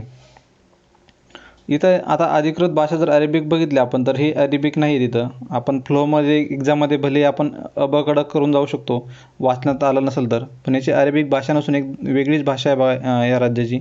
फक्त ब आणि ड हे विधान योग्य आहेत. क विधान हे चुकीचं आहे, अरेबिक भाषा नाही आहे त्याची. याची भाषा अशी काहीतरी दिवेही अशी नावाची भाषा आहे बघा, दिवेही. पण एक्झाममध्ये आपल्याला हे माहितीच असेलच, त्याची काही शाश्वती नाही. त्यामुळे आपण इथं चुकणं अपेक्षित होतं. चुकलं असेल तरी त्याचं जास्त काही लोड घेऊ नका. तर 50चा आहे पर्याय क्रमांक इथं आपल्याला ब ड म्हणजेच पर्याय क्रमांक 3 इथं योग्य उत्तर. याची अरेबिक भाषा नसून ही दिवे ही अशा नावाची भाषा आहे बा त्याची. तर 50चा आहे पर्याय क्रमांक 3. 51वा प्रश्न बघूयात. भारतीय राज्यघटनेच्या कोणत्या अनुसूचीमध्ये प्रत्येक घटक राज्य, आता पॉलिटीचे प्रश्न आहेत. भारतीय राज्यघटनेच्या कोणत्या अनुसूचीमध्ये प्रत्येक घटक राज्य व केंद्रशासित प्रदेशासाठी राज्यसभेतील जागा वाटपाबाबतची तरतूद आहे? तर आपल्या सर्वांनाच माहिती काय, तर 4थ्या अनुसूचीमध्ये राज्यसभेच्या जागा वाटप झालेल्या आहेत. नंतर 52वा प्रश्न बघूयात. तर बाकीच्या अनुसूची देखील तुम्ही असं पाठ करून ठेवा. आत्ताच झालेली ग्रुप सी त्याला देखील प्रिलिम्समध्ये हा प्रश्न येऊन गेलेला आहे अनुसूचीमध्ये. तर 52वा प्रश्न बघूयात. आता पॉलिटीमध्ये जरी बघायचं गेलं तुम्ही, तर एक 10 ते 15 टॉपिक आहेत. 10 टॉपिक तर फिक्स आहेत, त्याच्यावरती 100% प्रश्न येतो म्हणजे येतोच. तर आपण एक नोट्स कशा बनवायच्या का त्या, किंवा कोणत्या टॉपिकवर जो रिपीटेडली त्या घटकावर एखाद्या विषयामध्ये प्रश्न येत आहेत, तर अशा टॉपिकचा एक आपण वेगळा व्हिडिओ बनवूयात. त्याच्यामध्ये नोट्स कशा बनवाव्यात, किंवा नोट्समध्ये कोणते पॉईंट्स आलेच पाहिजेत, सायन्समधले कोणते पॉईंट्स रिपीट होतात, तर त्याबद्दल आपण एक थोडासा डिटेल व्हिडिओ किंवा एक सिरीज म्हणता येईल त्याला, तर तसा आपण बनवण्याचा प्रयत्न करूयात. जर तशी तुमची इच्छा असेल तर तुम्ही मला तसं कमेंट बॉक्समध्ये करा असा एक व्हिडिओ बनवावा म्हणून. तर संबंधित प्रश्नाचा पर्याय क्रमांक 4 हे योग्य उत्तर होतं. नंतर 52वा प्रश्न बघूयात. कोणत्या घटनादुरुस्ती अन्वये ग्रामसभेला संविधानिक दर्जा प्राप्त झाला आहे? तर ग्रामसभेला संविधानिक दर्जा कोणत्या ह्यानं प्राप्त झाला, तर आपल्या 73वी घटनादुरुस्ती 1992. तर 52चं मिळेल पर्याय क्रमांक 3 इथे योग्य उत्तर. 53वा प्रश्न बघूयात. भारतीय संसदेबाबत खालीलपैकी कोणते विधान बरोबर आहे? तर बरोबर बघूया कोणते विधान आहे. स्वातंत्र्यानंतरची तात्पुरती संसद ही एकसदनी होती. बरोबर आहे, एकच सदन होते त्यावेळी. आणि राज्यसभा सदस्यांचा कार्यकाळ हा अमेरिकन सिनेटच्या सदस्याप्रमाणे आहे. तर अमेरिकन सिनेटचे सदस्य कसे असतात, तर ते 6 वर्षासाठी निवडले जातात. तर त्याच प्रकारे आपला राज्यसभेचा कार्यकाळ देखील 6 वर्षाचा आहे. त्यामुळे दोन्हीही विधान ही बरोबर आहेत. तर पर्याय क्रमांक काय मिळेल आपल्याला, तर बरोबर विचारले त्याच्यामुळं पर्याय क्रमांक 3 आणि ब दोन्ही विधाने बरोबर आहेत. नंतर प्रश्न बघूयात 54वा प्रश्न. राज्यघटनेतील कोणत्या अनुच्छेदात पंचायत राज्याशी संबंधित असलेल्या जिल्हा पंचायत, ग्रामसभा आणि मध्यस्तर गाव इत्यादी शब्दांच्या व्याख्या दिलेल्या आहेत? तर त्या कशामध्ये, तर 243 मध्ये आपल्या सर्व जे काय पंचायत राज असेल तर त्या संबंधित दिलेली माहिती दिलेली आहे. त्यामुळे 54चा मिळेल पर्याय क्रमांक 1 योग्य उत्तर. नंतर 55वा प्रश्न बघूयात. खालील विधाने लक्षात घ्या. सध्या भारतीय राज्यघटनेत 8व्या परिशिष्टामध्ये 22 भाषा नमूद केलेल्या आहेत. बरोबर आहे. अगोदर 14 भाषा होत्या, त्याची संख्या वाढून आता किती 22 झालेली आहे. त्यापैकी कोकणी आणि नेपाळी या भाषांचा समावेश 92वी घटनादुरुस्ती अधिनियम 2003 नुसार करण्यात आला आहे. तर इथे थोडंसं त्यांनी चुकवलेलं आहे. तर 92 नसून ती 72वी घटनादुरुस्ती आहे. 71वी घटनादुरुस्ती आहे 1992 साली झालेली. 71वी घटनादुरुस्ती 1992ला. तर याच्यासोबतच कोकणी, नेपाळी आणि एक भाषा अजून कोणती होती, तर ती मणिपुरी होती. कोकणी, नेपाळी आणि मणिपुरी या 3 भाषांचा समावेश 71व्या घटनादुरुस्ती जी 1992 साली झाली होती, तर त्यानुसार या 22व्या आपल्या 8व्या परिशिष्टामध्ये या 22 भाषांमध्ये समावेश केलेला आहे. तर ही 92वी घटनादुरुस्ती वेगळी आहे. याच्यामध्ये अजून 4 भाषांचा समावेश केला होता बघा. त्याच्यामध्ये बोडो, डोंगरी, मैथिली आणि संथाली या 4 भाषांचा समावेश या 92वी घटनादुरुस्तीनुसार केला होता. आता याच्यामध्ये 8व्या अनुसूचीमध्ये बघितलं आपण तर 4 घटनादुरुस्त्या झालेल्या आहेत. तर ते 4 घटनादुरुस्त्या तुम्ही तुमच्या नोटबुकमध्ये एंट्री करून ठेवली पाहिजे, त्याची नोट करून ठेवल्या पाहिजेत. त्याच्यातील पहिली घटनादुरुस्ती होती ती 21वी घटनादुरुस्ती 1967ला झालेली. त्याच्यामध्ये काय होती, ती सिंधी भाषा ॲड करण्यात आलेली होती, सिंधी. त्यानंतर झाली ती 71वी घटनादुरुस्ती 1992ला झाली. ती होती कोणती, तर NMK, त्याचा शॉर्ट फॉर्म लक्षात ठेवू शकता तुम्ही, नेपाळी, मणिपुरी, कोकणी. त्यानंतर झाली कोणती, तर ती 92वी घटनादुरुस्ती झाली. 92वी घटनादुरुस्ती कधी कोणत्या वर्षी झाली, तर ती 2003ला झाली. त्याला काय शॉर्टमध्ये तुम्ही लक्षात ठेवणार, तर BDMS म्हणजे बोडो, डोंगरी, मैथिली, संथाली. तर ह्या 4 भाषा झाल्या. आणि त्यानंतर एक ओडिया भाषेचं नाव बदललं बघा 96वी घटनादुरुस्तीनुसार. ती 96वी घटनादुरुस्ती झाली होती 2011ला. आणि त्या ओडिया भाषेचं नाव त्यांनी काय तिथं चेंज केलं होतं, ओडिया नाव केलं होतं त्यांनी. तर अशा 4 प्रकारच्या घटनादुरुस्ती तुम्ही तुमच्या नोटबुकमध्ये एंट्री करून ठेवणं गरजेचं आहे. तर ह्या होत्या 8व्या परिशिष्टासंबंधित. तर याचं योग्य उत्तर काय असणार आहे, तर मग फक्त ए विधान हे बरोबर असणार आहे. तर 55चा मिळेल पर्याय क्रमांक 1. नंतर 56वा प्रश्न बघूयात. ग्रामपंचायतीचे संघटन हा विषय भारतीय राज्यघटनेच्या डॅश डॅश अनुच्छेदात आहे. ग्रामपंचायतीचे संघटन PYQI हा अनुच्छेद 40मध्ये आहे. तर 50 ते 51पर्यंत आपले काय कलम हे तोंडपाठच असावे हे गरजेचं आहे. तर 56चा आहे पर्याय क्रमांक 2 इथं योग्य उत्तर. नंतर 57वा प्रश्न बघूयात. मुन्शी अय्यंगार सूत्र कशाशी संबंधित आहेत. आता बघा इथं जरी तुम्हाला माहीत नसेल तरी तुम्ही एक मुन्शी आणि अय्यंगार करासंबंधित तर काही वाचलेलं नाही, त्यानुसार एलिमिनेट करू शकत होता. नंतर सांप्रदायिक समस्या असे कोणता आपण विषय झालेला नाही आपल्या पॉलिटीमध्ये म्हणता येईल किंवा हिस्ट्रीमध्ये म्हणता येईल. आणि वरीलपैकी निवडायचं एवढं धाडस तर आपल्याला असू शकत नाही. त्यामुळे भाषा समस्या जी आहे तर तेच आपल्याकडे ऑप्शन 1 शिल्लक राहतो. आता लँग्वेज इश्यू जे आहेत तर त्याच्यासाठी मुन्शी अय्यंगार फॉर्म्युला हा संबंधित आहे. आणि आपले जेव्हा राज्यांची निर्मिती होणार होती तर त्यावेळेस देखील हा भाषेचा मुद्दा एक थोडासा प्रखर होता. तर त्याच अनुषंगाने मुन्शी अय्यंगार सूत्र देखील तेवढं महत्त्वाचं होतं. तर 57चा मिळेल पर्याय क्रमांक 3 इथं योग्य उत्तर. नंतर 58वा प्रश्न बघूयात. भारतीय संविधानात खालील अनुच्छेदानुसार निर्वाचन आयोगाची तरतूद केली आहे. एक प्रकारे काय तर त्यांनी इलेक्शन कमिशन ऑफ इंडिया संबंधित आर्टिकल कोणता आहे असं विचारलेला आहे. तर हे सर्वांनाच माहिती आहे 324 कलम 324. तर 58चा मिळेल पर्याय क्रमांक 3. नंतर 59वा प्रश्न बघूयात. भारतातील पहिल्या महिला मुख्य निर्वाचन आयुक्त कोण आहेत. तर हे आता पॉलिटीमध्ये आपण बऱ्यापैकी वाचलेलंच आहे, VS रमादेवी. किंवा राज्यसेवेच्या मुख्य परीक्षेमध्ये तर याच्यामध्ये खूप डिटेल आपण अभ्यास केलेला आहे त्याचा. तर 59चा मिळेल पर्याय क्रमांक 2 इथं योग्य उत्तर, VS रमादेवी. यानंतर मला तुम्ही पहिले मुख्य निर्वाचन आयुक्त कोण आहेत ते मला कमेंट बॉक्समध्ये करा. आणि सध्याचे कितवे मुख्य निर्वाचन आयुक्त आहेत ते देखील तुम्ही सोबतच कमेंट करा. तर 59चा मिळेल पर्याय क्रमांक 2 इथं योग्य उत्तर. नंतर 60वा प्रश्न बघूयात. भारतीय राज्यघटनेतील कोणते अनुच्छेद राज्य विधिमंडळाशी संबंधित आहे. आता याच्यावर एक प्रश्न आयोगानं ऑलरेडी विचारून झालेला बघा. 169 कलम आपलं जे आहे तर ते आपल्या विधान परिषदे संबंधित आहे बघा. ते आयोगानं एक खूप वारंवार विचारलेलं आहे. तर त्याच संबंधित आता आयोगानं हा प्रश्न विचारलेला आहे. भारतीय राज्यघटनेतील कोणते कलम राज्य विधिमंडळाशी संबंधित आहे. तर त्या कलम आपला अनुच्छेद 168. तर 60चा मिळेल पर्याय क्रमांक 2 इथं योग्य उत्तर. तर हे कलम देखील महत्त्वाचं आहे. आयोग अजून देखील याच्यावरती प्रश्न विचारू शकतो विधान परिषदे संबंधित. 60चा मिळेल पर्याय क्रमांक 2. नंतर 61वा प्रश्न बघूयात. आता हा देखील एक रिपीटेड प्रश्न होता बघा दरवर्षी. राज्याच्या महाधिवक्त्याची निवड करण्याचा अधिकार खालीलपैकी कोणाला आहे? तर महाधिवक्ता निवडणं म्हणजे कोणतं, तर आपला ॲडव्होकेट जनरल ऑफ स्टेट. तर ॲडव्होकेट जनरल ऑफ स्टेटला कोण निवडणार? तर राज्यपाल निवडणार. आणि अटॉर्नी जनरलला कोण निवडणार? तर ते आपले राष्ट्रपती निवडतात.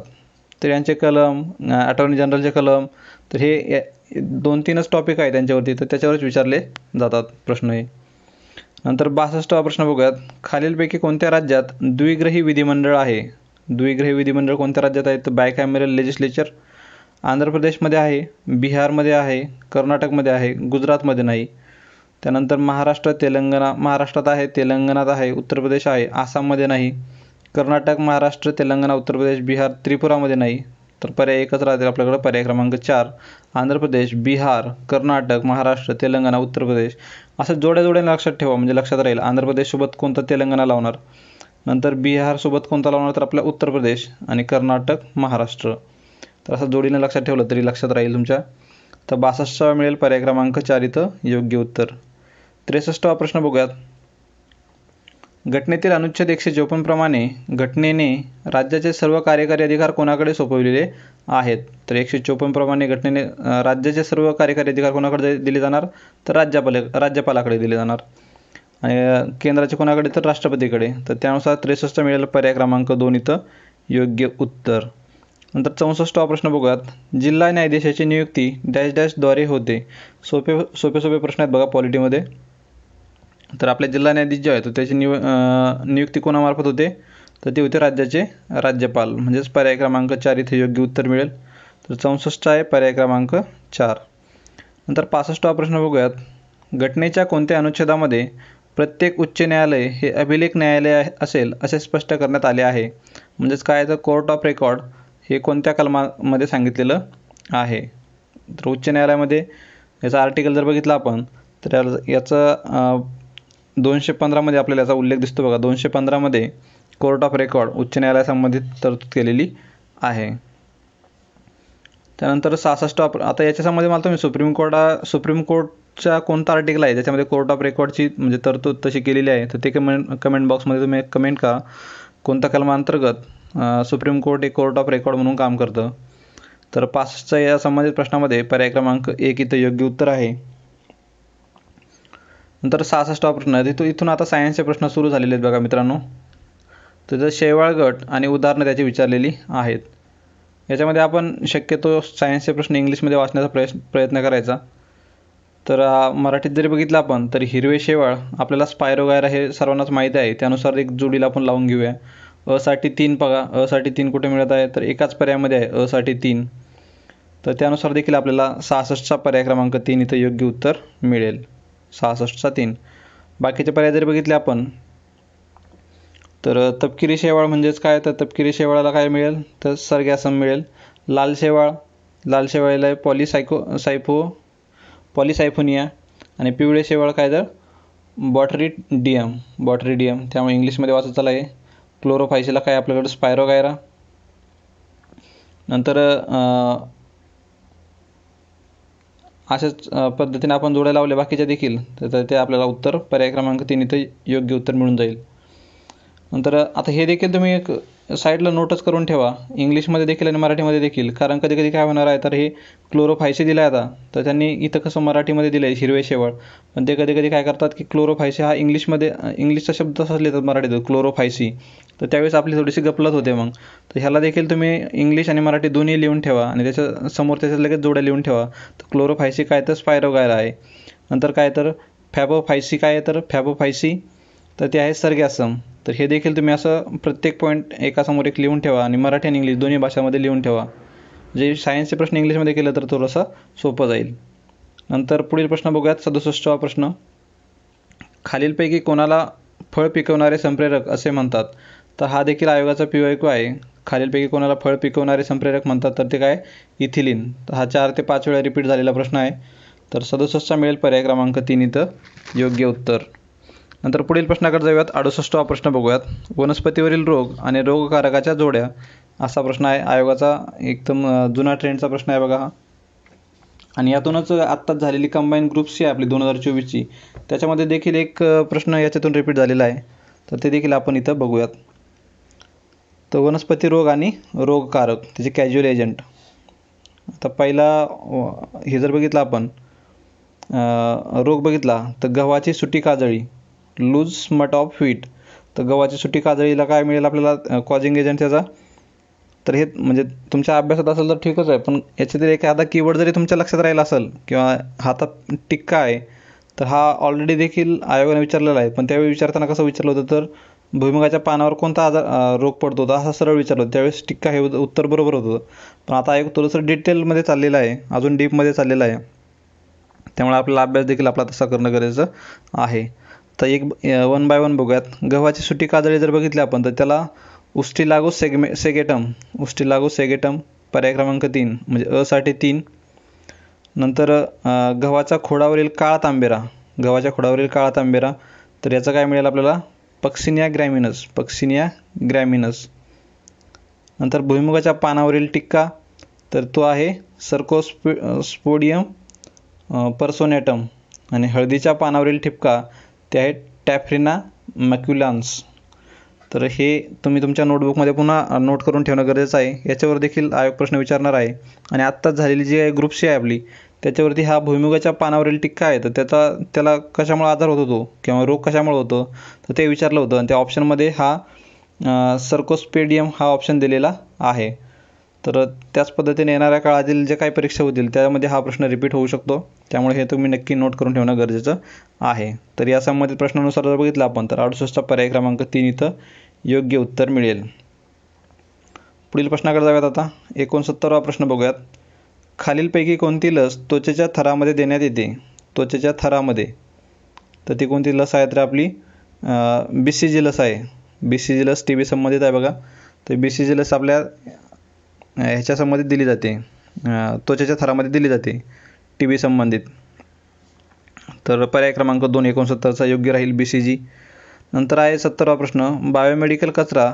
आता हे कसे काहीतरी आउट ऑफ बॉक्स क्वेश्चन राहतात, त्याच्यामुळे याच्यावर जास्त फोकस करण्यापेक्षा जे आपल्या टप्प्यातले प्रश्न आहेत त्याच्यावर जास्त फोकस करा. याला जास्तीत जास्त तुमचं लॉजिक लावण्याचा किंवा कॉमन सेन्स लागतो का ते बघण्याचा प्रयत्न करा. चुकले तर जास्त लोड घेऊ नका याचा, अशा प्रश्नांचा. तर बायोमेडिकल कचरा रंगीत कोडेड पिशवी वापरून वेगळा केला जातो आणि सुरक्षितपणे त्याची विल्हेवाट लावली जाते. कोणती रंगीत कोडेड पिशवी मानवी शारीरिक कचऱ्यासाठी वापरली जाते? आता जी काय मानवी शारीरिक कचरा जो असतो, जी काय ह्युमन वेस्ट आहे, तर त्याच्यासाठी कोणती पिशवी वापरली जाते? तर ती आपली पिवळी पिशवी म्हणून वापरली जाते. इथं बऱ्यापैकी लोकांचं कन्फ्युजन होऊ शकतं की लाल पिशवीमध्ये, तर हे एक उत्तर नसून तर पिवळी पिशवी हे त्याचं योग्य उत्तर आहे, येलो बॅग. तर 70चा मिळेल पर्याय क्रमांक 2 इथे योग्य उत्तर. नंतर 71वा प्रश्न बघूयात. आहारातील प्रथिनाची कमतरता कोण? इथं आपल्याला बऱ्यापैकी लोकांना काळी पिशवी एवढंच माहीत असेल, बाकी कोणत्या पिशवी आल्या लाल, निळी, पिवळी, काळी, तर याचं योग्य उत्तर काय तर पिवळी पिशवी. तर 70चा आहे पर्याय क्रमांक 2. 71वा प्रश्न बघूयात. आहारातील प्रथिनाची कमतरता कोणत्या आजारास कारणीभूत असते? आहारातील प्रथिनाची कमतरता, आहारामध्ये प्रथिनाची जी कमतरता आहे तर ती कोणत्या आजारासाठी तर क्वाशिओर्कर ह्या आजारासाठी ती कारणीभूत असते. तर 71चा आहे पर्याय क्रमांक 3 इथं योग्य उत्तर. 71चा आहे 3. तर आता हे आर्थरिटिस किंवा वातरोग जो आहे, तर हा वातरोग जो आहे तो हा ॲटो इम्युन डिसीज आहे बघा तो. नंतर आपला हा पार्किन्सन्स हा कशामुळे होतो तर ते आपल्या डोपामाइनची जेव्हा कमतरता होते किंवा आपल्या बॉडीला ते डेफिशियन्सी जाणवते तर त्यावेळेस ते पार्किन्सन्स हा डिसीज होतो. तर त्यानुसार आपण बघितलं तर पर्याय क्रमांक 3 इथे योग्य उत्तर मिळेल, क्वाशिओर्कर आहारात प्रथिनाची कमतरतेमुळे. नंतर 72वा प्रश्न बघूयात. सस्तन प्राण्यांची लक्षणे खालीलप्रमाणे असतात. तर सस्तन प्राण्यांची काही लक्षणे दिलेली आहेत. अंगावर केस असतात, हृदयाला 3 कप्पे असतात. आता आपण माणूस देखील सस्तन प्राणी आहे, पण 3 कप्पे असतात का तर ते चुकीचं आहे, ब चुकीचं आहे. तर कोणती विधाने बरोबर आहे ते विचारले त्यांनी, तर ब चुकीचं आहे. आता अ क आणि अ क ड मध्ये बघायचं आपल्याला. अ बरोबर आहे, म्हणजे क बरोबर असणारच आहे. मादीमध्ये स्तनग्रंथी असतात आणि काही सस्तन प्राणी अंडी घालतात हे देखील बरोबर आहे. त्यामुळे अ क ड ही विधाने बरोबर आहेत. तर 72चा मिळेल आपल्याला पर्याय क्रमांक 4 इथं योग्य उत्तर. 73वा प्रश्न बघूयात. स्पायसेस या वर्गामध्ये मासे मोडतात. तर पायसेस या वर्गामध्ये काय होतात, मासे मोडतात. कारण म्हणजे मासे काय तर पायसेस या वर्गामध्ये येतात. तर कारण काय, तर ते पूर्णतः जलीय जीवनामध्ये रूपांतरित झालेले आहेत. त्यांना हृदयाचे 3 कप्पे असतात. तर हे देखील चुकीचं आहे, 3 कप्पे नसतात त्यांना हृदयाचे. तर ती शीत रक्ताचे प्राणी असतात. ते शीत रक्ताचे प्राणी असतात आणि त्यांच्या शरीरावर खवले असतात. त्यांच्या शरीरावर खवले असतात, बरोबर आहे. म्हणजे ड असला पाहिजे आपल्या ऑप्शनमध्ये. ड असणारा एकच पर्याय अ क ड. फक्त बाकी सगळे बरोबर आहेत. अ क आणि ड. अ क ड म्हणजेच पर्याय क्रमांक 3 इथे योग्य उत्तर मिळेल. तर 73चं मिळेल पर्याय क्रमांक 3.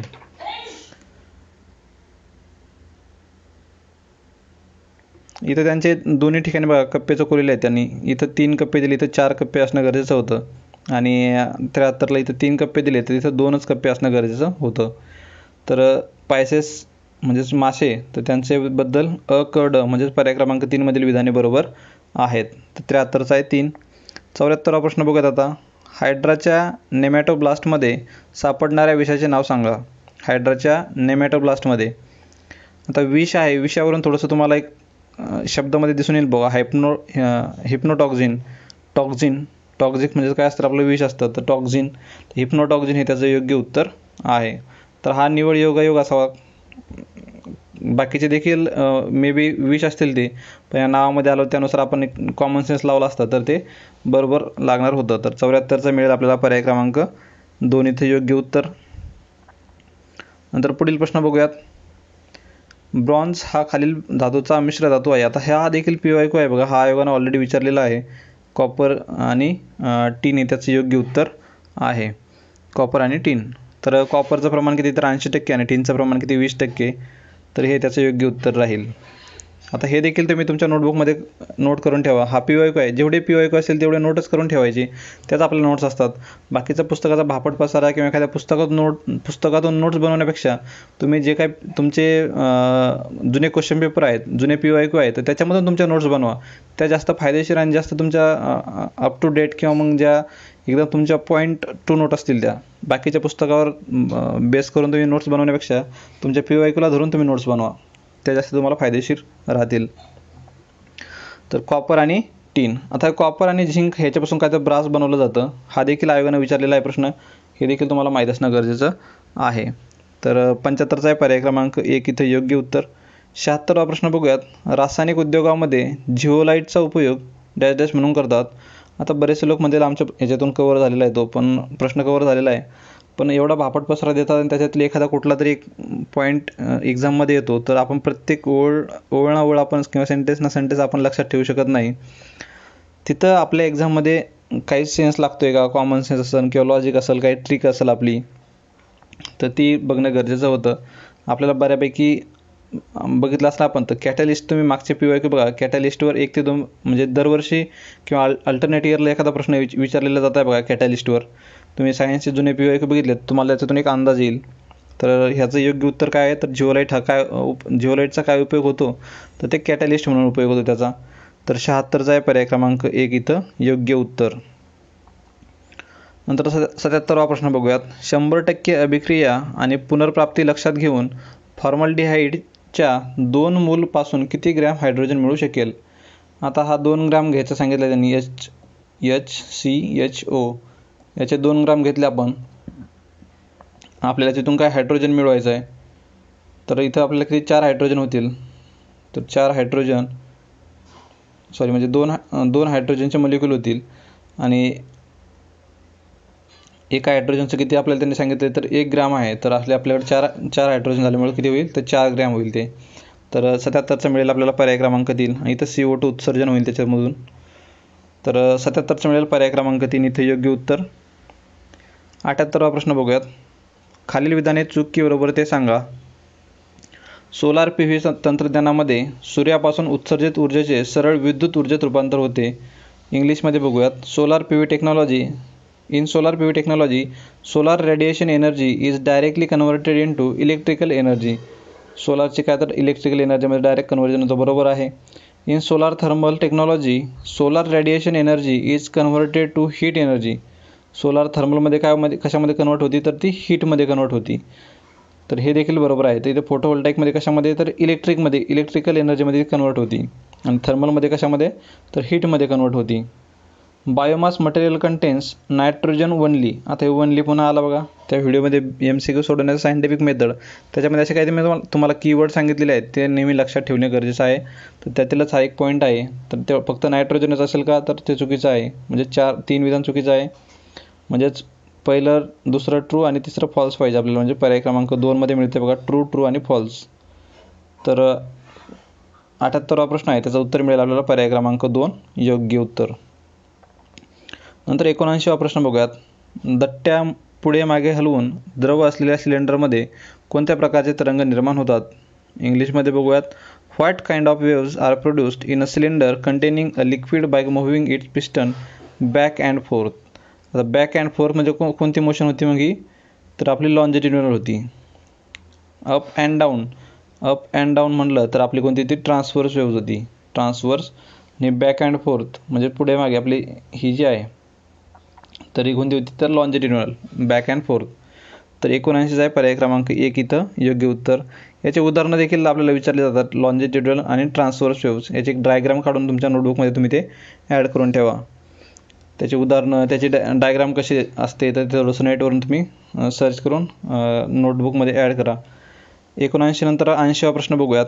तर हा देखील राज्यसेवेच्या मुख्य परीक्षेमध्ये बऱ्याचदा विचारला जातो किंवा दरवर्षी विचारला जातो हा प्रश्न.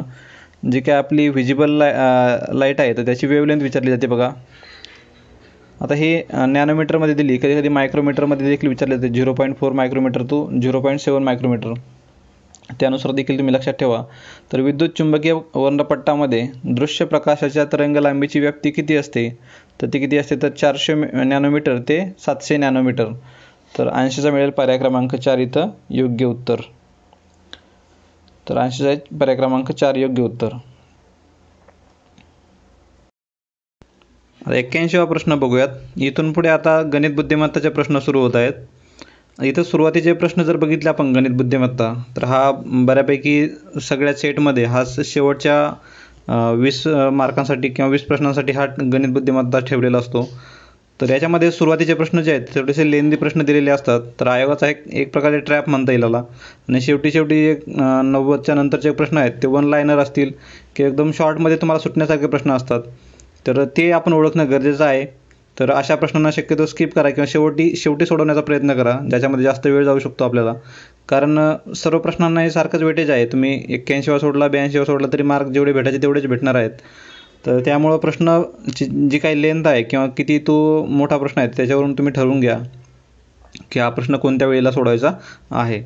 तर 81वा प्रश्न बघूयात. कारण 1 तासामध्ये आपल्याला शेवटचे हार्डली 20 मिनिट जास्तीत जास्त आपल्याला मिळतात गणित बुद्धिमत्तासाठी. आणि त्यामध्ये आपल्याला 20 प्रश्न म्हणजे प्रत्येक मिनिटाला एक प्रश्न आपलं सुटणं गरजेचं असतं.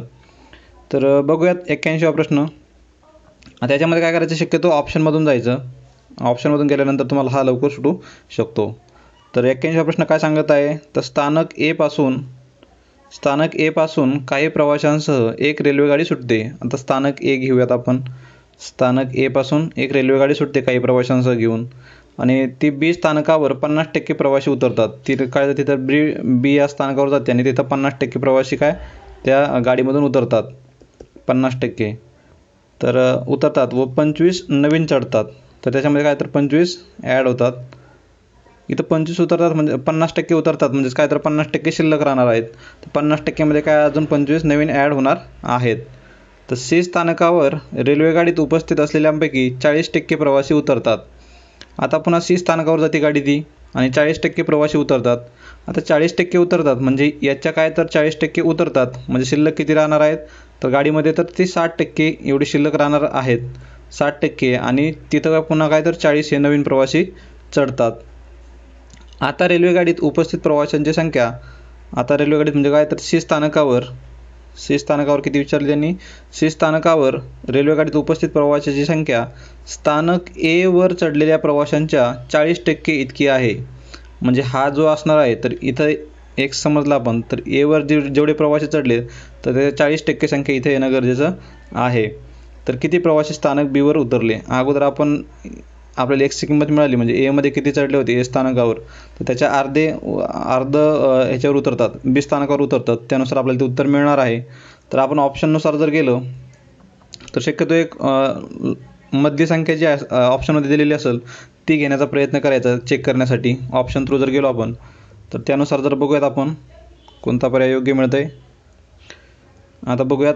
आता 2 आणि 3 आपण चेक करून जर बघितलं तर त्यानुसार आपल्याला मिळून जाईल 275. जर आपण एकदा चेक करायला घेतला तर त्यानुसार उत्तर मिळते बघा. 275च्या आपण काय त्याने आपलं उत्तर विचारलेलं आहे प्रश्नामध्ये. तर बी स्थानकावर किती प्रवासी उतरले, म्हणजेच ए स्थानकावर किती असणार आहेत. तर 275च्या दुप्पट असतील ते 550 असतील. बीवर किती उतरतील मग 275 उतरतील. तर बीमध्ये शिल्लक किती राहणार 50% राहणार. म्हणजेच बीमध्ये किती 275 राहिले शिल्लक. आणि त्यात किती चढतात पुन्हा तर 25 हे प्रवासी नवीन चढतात. तर 25 याच्यात ॲड केले तर आपल्याला 300 प्रवासी मिळतात बीमध्ये. नंतर काय तर सीवर जातात. सी स्थानकावर गेल्यानंतर काय होतं रेल्वे गाडीत उपस्थित असलेल्यापैकी 40% प्रवासी उतरतात. आता उपस्थित किती होते 300 होते तर 300चे 40% उतरतात म्हणजे शिल्लक किती राहतात तर 60%. तर 300चे 60% जर बघितलं आपण तर 6×18 180 प्रवासी तिथं शिल्लक राहतात 60%. आणि काय होतात तर सी स्थानकावर काय होतं अजून तर 40 नवीन चढतात. 60% प्रवासी शिल्लक राहतात आणि 40 त्यात नवीन ॲड होतात. तर याच्यामध्ये 40 जर आपण ॲड केले तर आपल्याला उत्तर मिळेल याचं किती तर 220 प्रवासी तिथं मिळतात आपल्याला सी स्थानकावर 220. आता त्यांनी काय विचारलं आहे तर आपल्याला ए स्थानकावर जेवढे प्रवासी होते तर त्याच्या 40% प्रवासी आपल्याला सी स्थानकावर मिळणे अपेक्षित आहे. ए स्थानकावर किती होते आपले तर आपण घेतले होते 550. तर 550च्या 40% बघा किती होतात. 550 गुणिले 40/100 त्यानुसार मिळून जाईल आपल्याला 4×5 4×5 आणि 2 22 म्हणजे 220 आपलं उत्तर बरोबर येत आहे. तर त्यानुसार जर बघितलं थोडासा लेंदी प्रश्न होता. एकदम शेवटच्या मिनिटामध्ये तुम्हाला सोडवायला जर वेळ शिल्लक असेल तर हा प्रश्न सोडवायचा होता. अन्यथा स्किप केलेला हा बेटर राहिला असता. तर याचं योग्य उत्तर काय असणार आहे तर पर्याय क्रमांक 3. पुढील प्रश्नाकडे जाऊयात. प्रश्न क्रमांक 82 बघूयात. आता हा सोप्या कॅटेगरीतला प्रश्न आहे बघा. आता वरच्या प्रश्नाला इतका वेळ घालवण्यापेक्षा हा सोप्या कॅटेगरीतला होता. तुम्ही लगेच क्लिक करून हा पुढे जाऊ शकत होता. तर असे प्रश्न अगोदर तुम्ही सोडवणं गरजेचं आहे. आता हे काय तर A² - B² फॉर्म्युला आहे बघा. तर याचा काय असतो तर A² - B² A - B आणि A+B. तर अशा फॉर्म्युल्यामध्ये बसलतो आणि खाली देखील A - B दिलेला आहे. A - B कॅन्सल होईल एकमेकांसोबत. आता इथे ए बरोबर काय होणार तर 3.49 हा ए येईल आणि बी काय येईल तर आपला 0.51 येईल. तर यानुसार जर बघितलं आपण तर काय शिल्लक राहतं आपल्याकडे फक्त A+B. A+B म्हणजेच काय तर 3.49 प्लस 0.51. तर याची जर ॲडिशन केली तर 0 9 1 10 शून्याचा हात चाल 1 4 5 10 शून्याचा हात चाल 1 3 1 4 म्हणजेच पर्याय क्रमांक आपल्याला मिळेल 1 उत्तर बरोबर. तर प्रश्न क्रमांक 82चा आहे पर्याय क्रमांक 1 इथे योग्य उत्तर. पुढील प्रश्नाकडे जाऊयात. 83वा प्रश्न बघूयात. समीरने एकूण ₹360ला काही सफरचंद खरेदी केले. जर त्याला प्रत्येक सफरचंदावर ₹3ची सूट मिळाली असती तर तो 25% अधिक सफरचंद खरेदी करू शकला असता. तर समीरने मुळात किती सफरचंद खरेदी केले. आता हा प्रश्न देखील म्हणजे अगोदर आयोगाने विचारलेला आहे ह्याच पद्धतीचा प्रश्न. तर त्याचा आधार घेऊन देखील आपण हा सोडू शकत होतो. आता समीरने काय केलं तर एकूण ₹360ला काही सफरचंद खरेदी केलेत.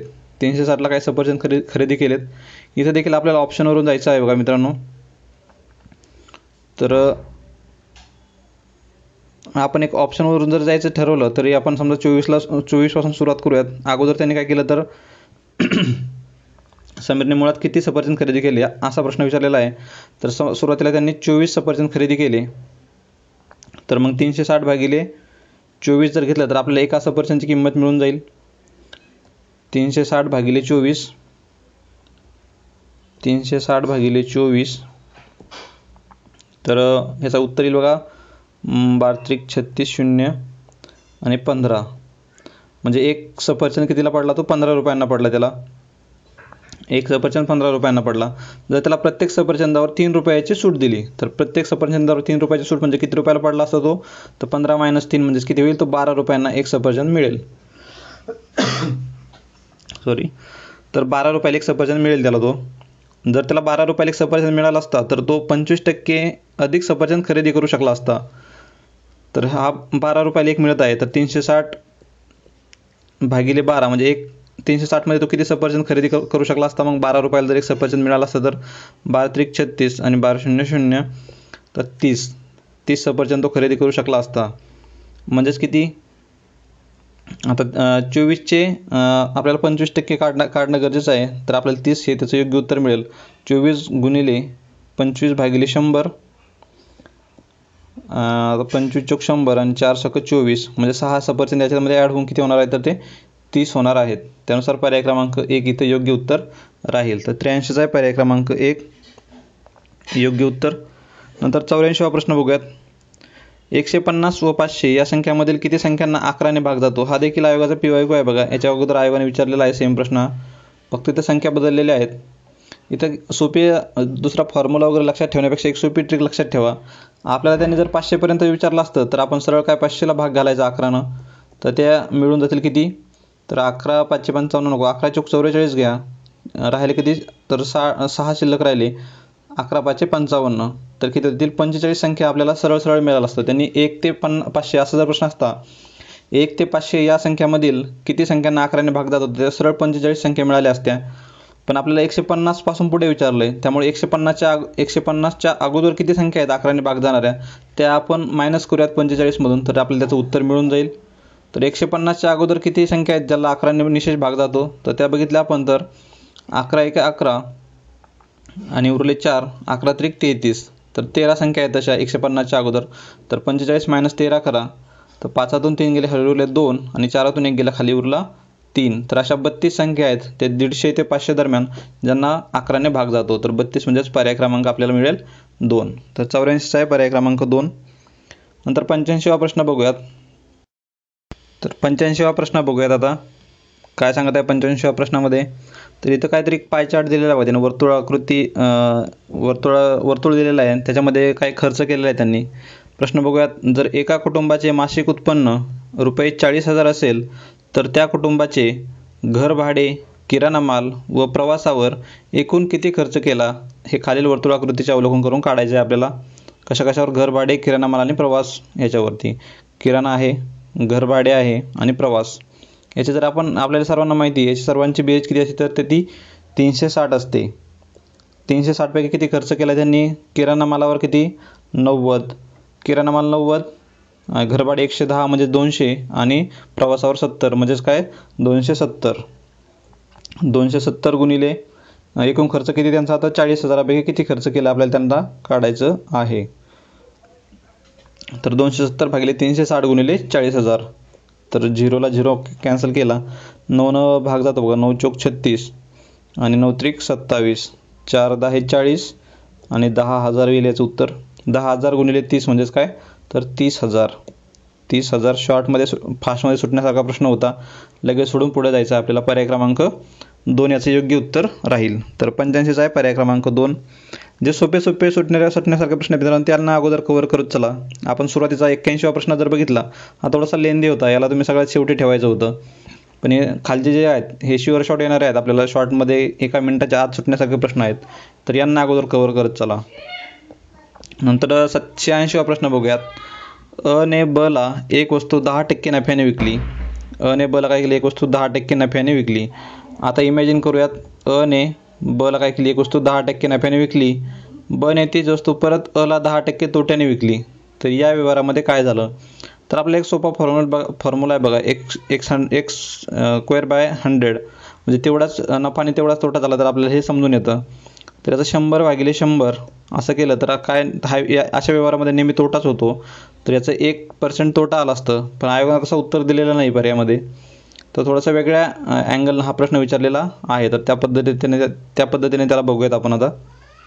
अ ने काय केलं आहे, ब ला एक वस्तू 10% नफ्याने विकली आणि ब ने तीच वस्तू परत अ ला 10% तोट्याने विकली. तर या व्यवहारामध्ये काय झालं, तर अचा ना नफा ना तोटा झाला, असा होतच नाही व्यवहारामध्ये, नेहमी तोटा होतो. किंवा आता याच्यामध्ये ऑप्शन जसे आहेत, तर 20% नफा झाला असा काही चान्स येतच नाही, बचा 20% तोटा झाला हे देखील येत नाही. पण अचा 11% नफा झाला हे येऊ शकतं. कारण कसं, तर पहिल्यांदा व्यवहार केला, अने बला विकले त्यावेळेस त्याला 10% नफा झाला, तो 10% नफा आला त्याच्यावेळेस. आणि बने तीच वस्तू परत 10% तोट्याने विकली तर त्यावेळेस 1% तोटा हा बचा झालेला असतो. पण बचा 1% तोटा म्हणजेच काय, तर अचा 1% फायदा झालेला असतो. +1 म्हणजेच किती येणार, तो 11% अचा इथं फायदा झालेला असतो. किंवा याला आपण 100 सोबत कम्पेअर करून देखील काढू शकतो. तर संबंधित प्रश्नाचा पर्याय क्रमांक 2 योग्य उत्तर राहील. 86चा पर्याय क्रमांक 2. याला 100 सोबत कम्पेअर कसं करणार आहेत, अने बला एक वस्तू 10% नफ्याने विकली. 10% नफ्याने विकली म्हणजेच काय, तर तिची 100ची वस्तू होती तर त्याने ती 110ला विकली. म्हणजेच अला इथं काय 10% फायदा झाला. आता बने काय केलं, तर ती 10% तोट्याने विकली. आता ह्याचा 10% तोटा 110चा 10% म्हणजे किती येणार, तो तर येणार 11. म्हणजे ही 99 रुपयाला विकली.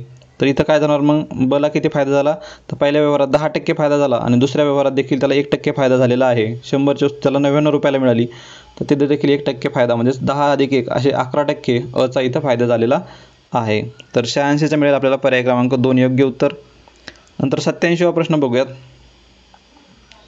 87व्या प्रश्नात काय सांगत आहे, तर हा देखील एक PYQ आहे बघा आयोगाचाच. याच्यामध्ये आपण बघितलं तर GSमध्ये जवळपास 80 पैकी तुमच्या 80 म्हणण्यापेक्षा आपण करंटचे 10 प्रश्न जरी सोडून दिले तर 70 पैकी तुमचे 40 प्रश्न 38 ते 40 प्रश्न हे तुमचे काय PYQच आहेत बघा. आणि गणित बुद्धिमत्तामध्ये तर सर्वच PYQ आहे. ते कधी ना कधीतरी आयोगाने हे विचारलेले आहेत किंवा ह्या पॅटर्नचा प्रश्न आयोगाने विचारलेला आहे. तर बघूयात 87वा प्रश्न काय सांगत आहे.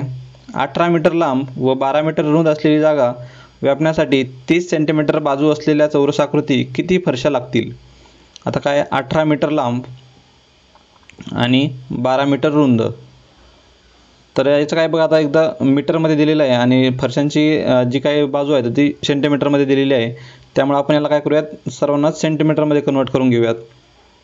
तर 1800 गुणिले 1200 भागिले किती, तर 30 सेंटीमीटर बाजू असलेल्या चौरसाकृती आहेत त्यामुळे त्याचं काय क्षेत्रफळ येणार, 30 गुणिले 30 सेंटीमीटर आहे ते. तर 30 झालं तर त्याला 0ला 0 काढून टाका. 3 × 18 आणि 3 दुणे 6 म्हणजेच काय येईल 12 दुणे 24. तर त्याचं काय येणार 2400 हे एवढं त्याचं फरशा लागतील. तर पर्याय क्रमांक 3 इथे योग्य उत्तर मिळेल. तर 87चा आहे पर्याय क्रमांक 3 इथं योग्य उत्तर. 88वा प्रश्न बघूयात. ताशी 80 किलोमीटर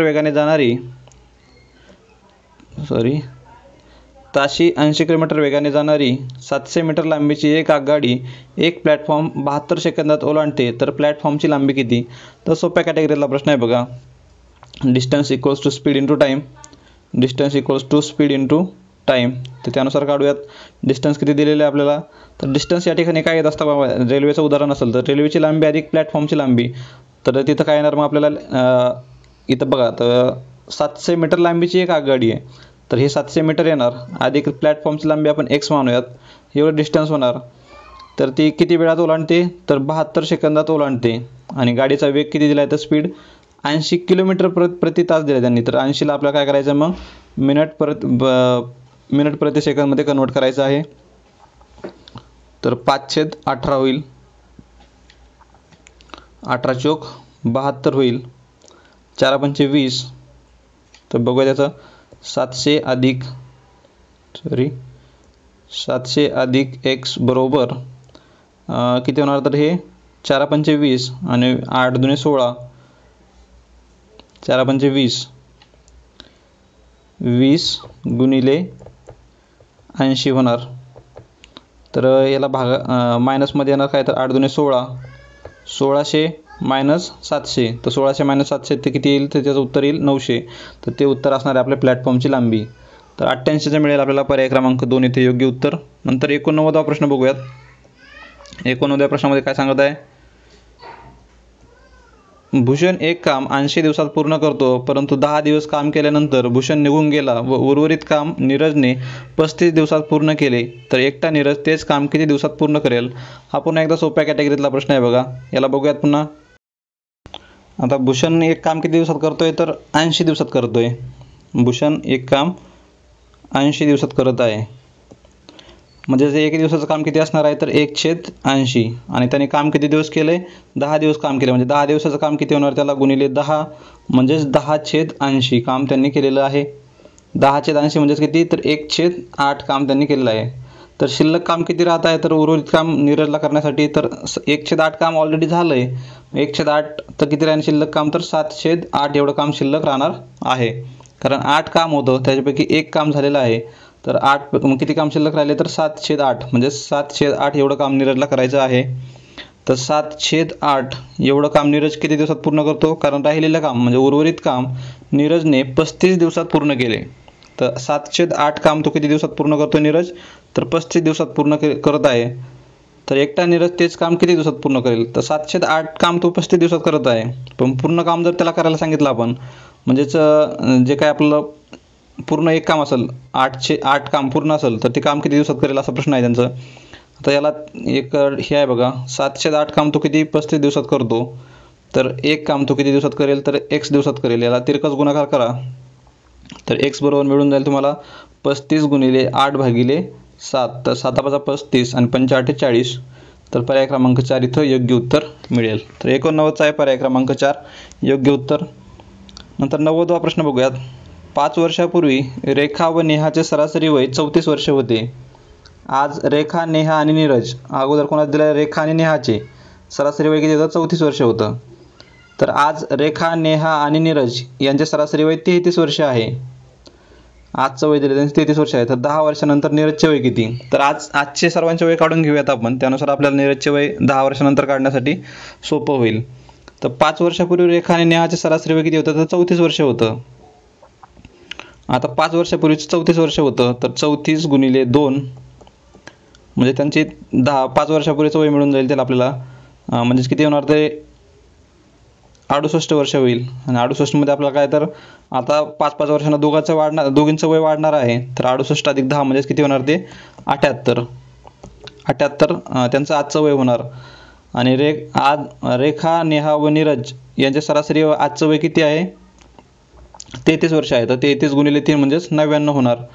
तर 99 - 78 केला आपण तर आपल्याला नीरजचं आजचं वय मिळून जाईल.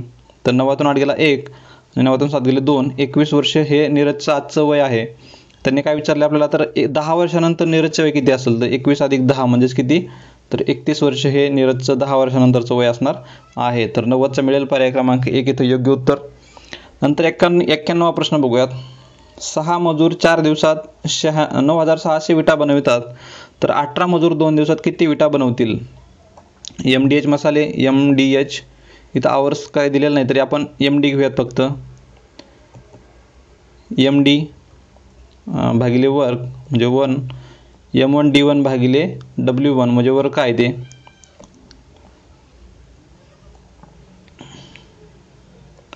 हे बघा आता 6 मजूर म्हणजेच काय ते 6 मजूर 4 दिवसात 6 मजूर 4 दिवसात काम करतात किती विटा बनवतात 9,600 विटा बनवतात.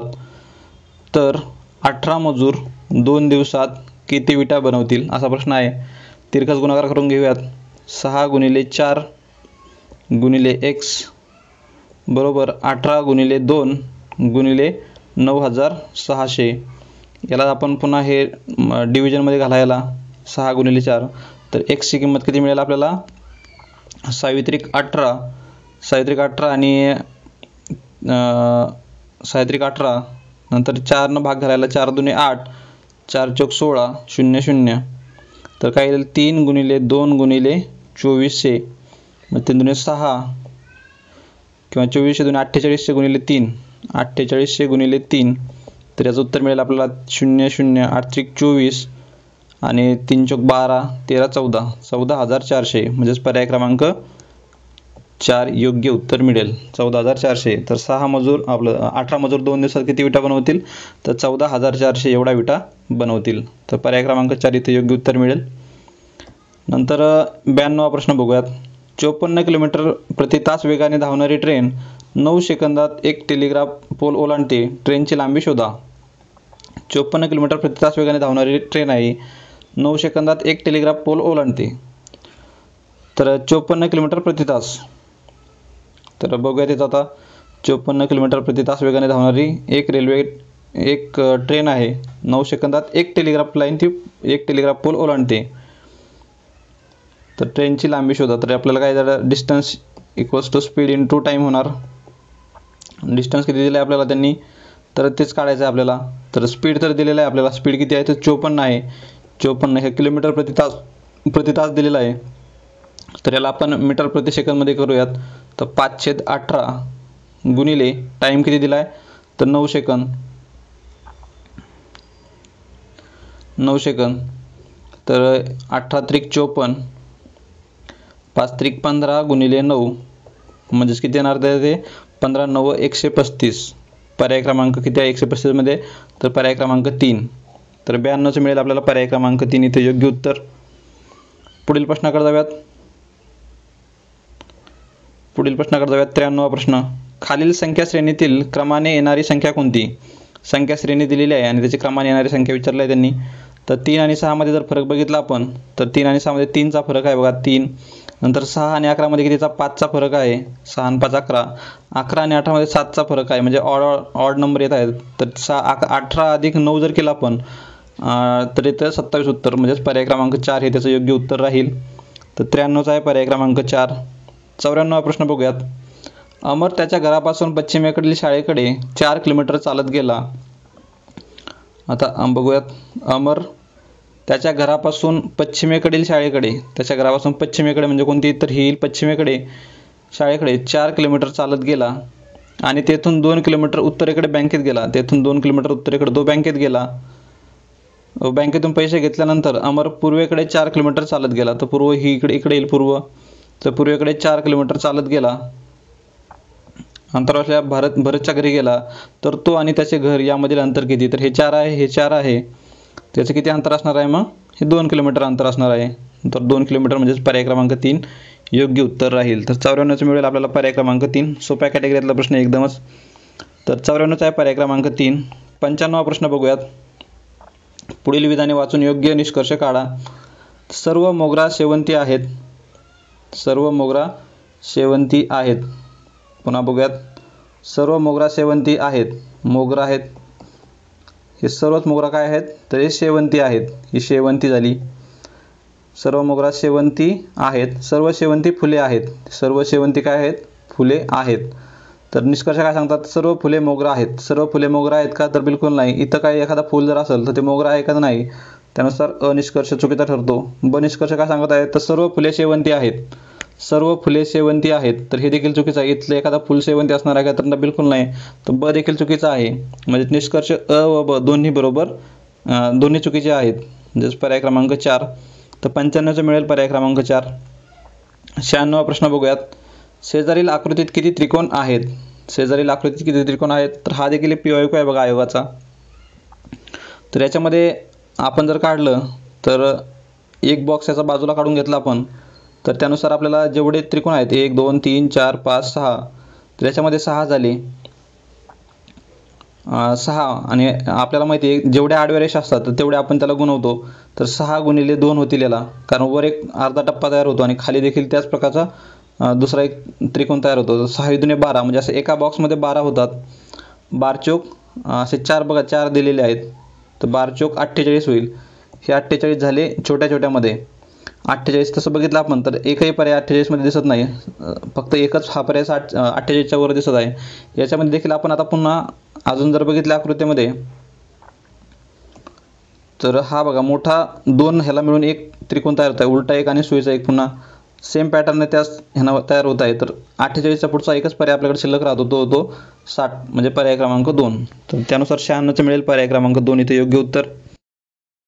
97वा प्रश्न बघूयात आता. आता हा प्रश्न म्हणजे हा या पॅटर्नचा प्रश्न आयोगानं ऑलरेडी विचारलेला आहे. PYQ रिलेटेडच प्रश्न म्हणता येईल. फक्त काय तर जे काय आपले हे आहेत अधिकच्या ठिकाणी वजा वजाच्या ठिकाणी अधिक असं वापरायला त्यांनी सांगितलेलं आहे. तर बघूयात प्रश्न काय सांगत आहे. 97वा. जर अधिक म्हणजे वजा, वजा म्हणजे गुणिले, भागिले म्हणजे अधिक आणि गुणिले म्हणजे भागिले तर जी काही पदावली दिलेली आहे तर त्याच्यामध्ये ती आपल्याला क्रिया करायच्या त्यानुसार काय उत्तर येईल ते ठरवायचं आहे. आता 15 बघून लिहून घेऊयात आपण. आता 15 नंतर काय वजाला काय लिहायचं आपल्याला, मायनस म्हणजे गुणिले 15 गुणिले 3, अधिकला काय लिहायचं आहे, अधिक म्हणजे काय, तर अधिक म्हणजे वजा, वजा 10. आता 10 गुणिलेला काय लिहिणार पुन्हा मग, गुणिले म्हणजे भागिले, भागिले 5 आणि भागिले म्हणजे काय आहे, तर भागिले म्हणजे अधिक 5. तर बघूया त्याचं काय उत्तर येईल. अगोदर आपलं काय भागाकार करून घेणार बॉडमास्टर नियमानुसार. तर 10 भागिले 5 म्हणजे 2 येईल त्याचं उत्तर. नंतर गुणाकार 15 अधिक 45, 45 मायनस 2 प्लस 5, 2 प्लस 5. आता याचं जर बघितलं आपण,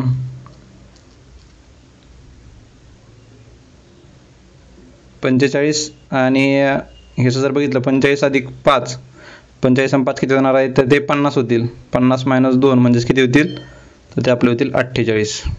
तर पर्याय क्रमांक किती उत्तर, 3 उत्तर इथे योग्य उत्तर मिळेल. तर 97चा आहे पर्याय क्रमांक 3. 98वा प्रश्न बघूयात आता. सोप्या कॅटेगरीतले प्रश्न आहेत मित्रांनो, वन लाईनर आहेत.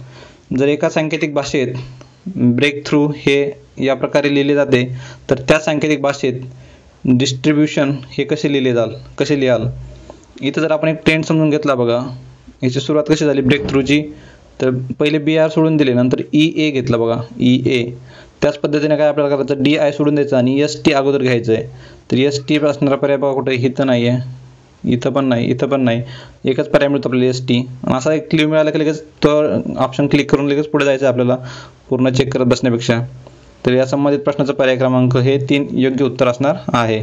बाकीचे देखील आपण असेच ह्या शब्दामध्ये कशी यांची इंटरचेंज केली, तर त्याच प्रकारे आपण याच्यामध्ये केलेली आहे. तर त्यानुसार 98 मिळेल पर्याय क्रमांक 3. नंतर 99वा प्रश्न बघूयात. आता हे काय नातेसंबंधासंबंधित प्रश्न आहे बघा. रोहन रामूचा मुलगा आहे. तर रोहन कोण आहे, तर रामूचा मुलगा आहे. रोहन कोणाचा मुलगा आहे, रोहन रामूचा मुलगा आहे. रामूचा मुलगा आहे रोहन. रामूच्या बाबांनी रोहनला शाळेतून घेतले. रामूच्या बाबांनी, रोहन रामूचा मुलगा आहे, रोहन हा रामूचा मुलगा आहे. रामूच्या बाबांनी, रामूचे बाबा म्हणजे इथे बाबा, रामूच्या बाबांनी काय केले, पुन्हा एकदा याला व्यवस्थित करून घेऊयात. रामूच्या बाबांनी, बघूया आता, रोहन हा रामूचा मुलगा आहे. तर हा झाला रोहन, हा कोणाचा मुलगा आहे, रामूचा मुलगा आहे. आणि इथं काय झाले, त्याचे बाबा झाले, रामचे बाबा. रामूच्या बाबांनी रोहनला, म्हणजेच काय तर यांनी, या आजोबांनी आपल्या नातवाला शाळेतून घेतले आणि ते सचिन काकांच्या घरी गेले. सचिन काकाच्या घरी गेले. सचिनची पत्नी रोहनच्या आईची बहीण आहे.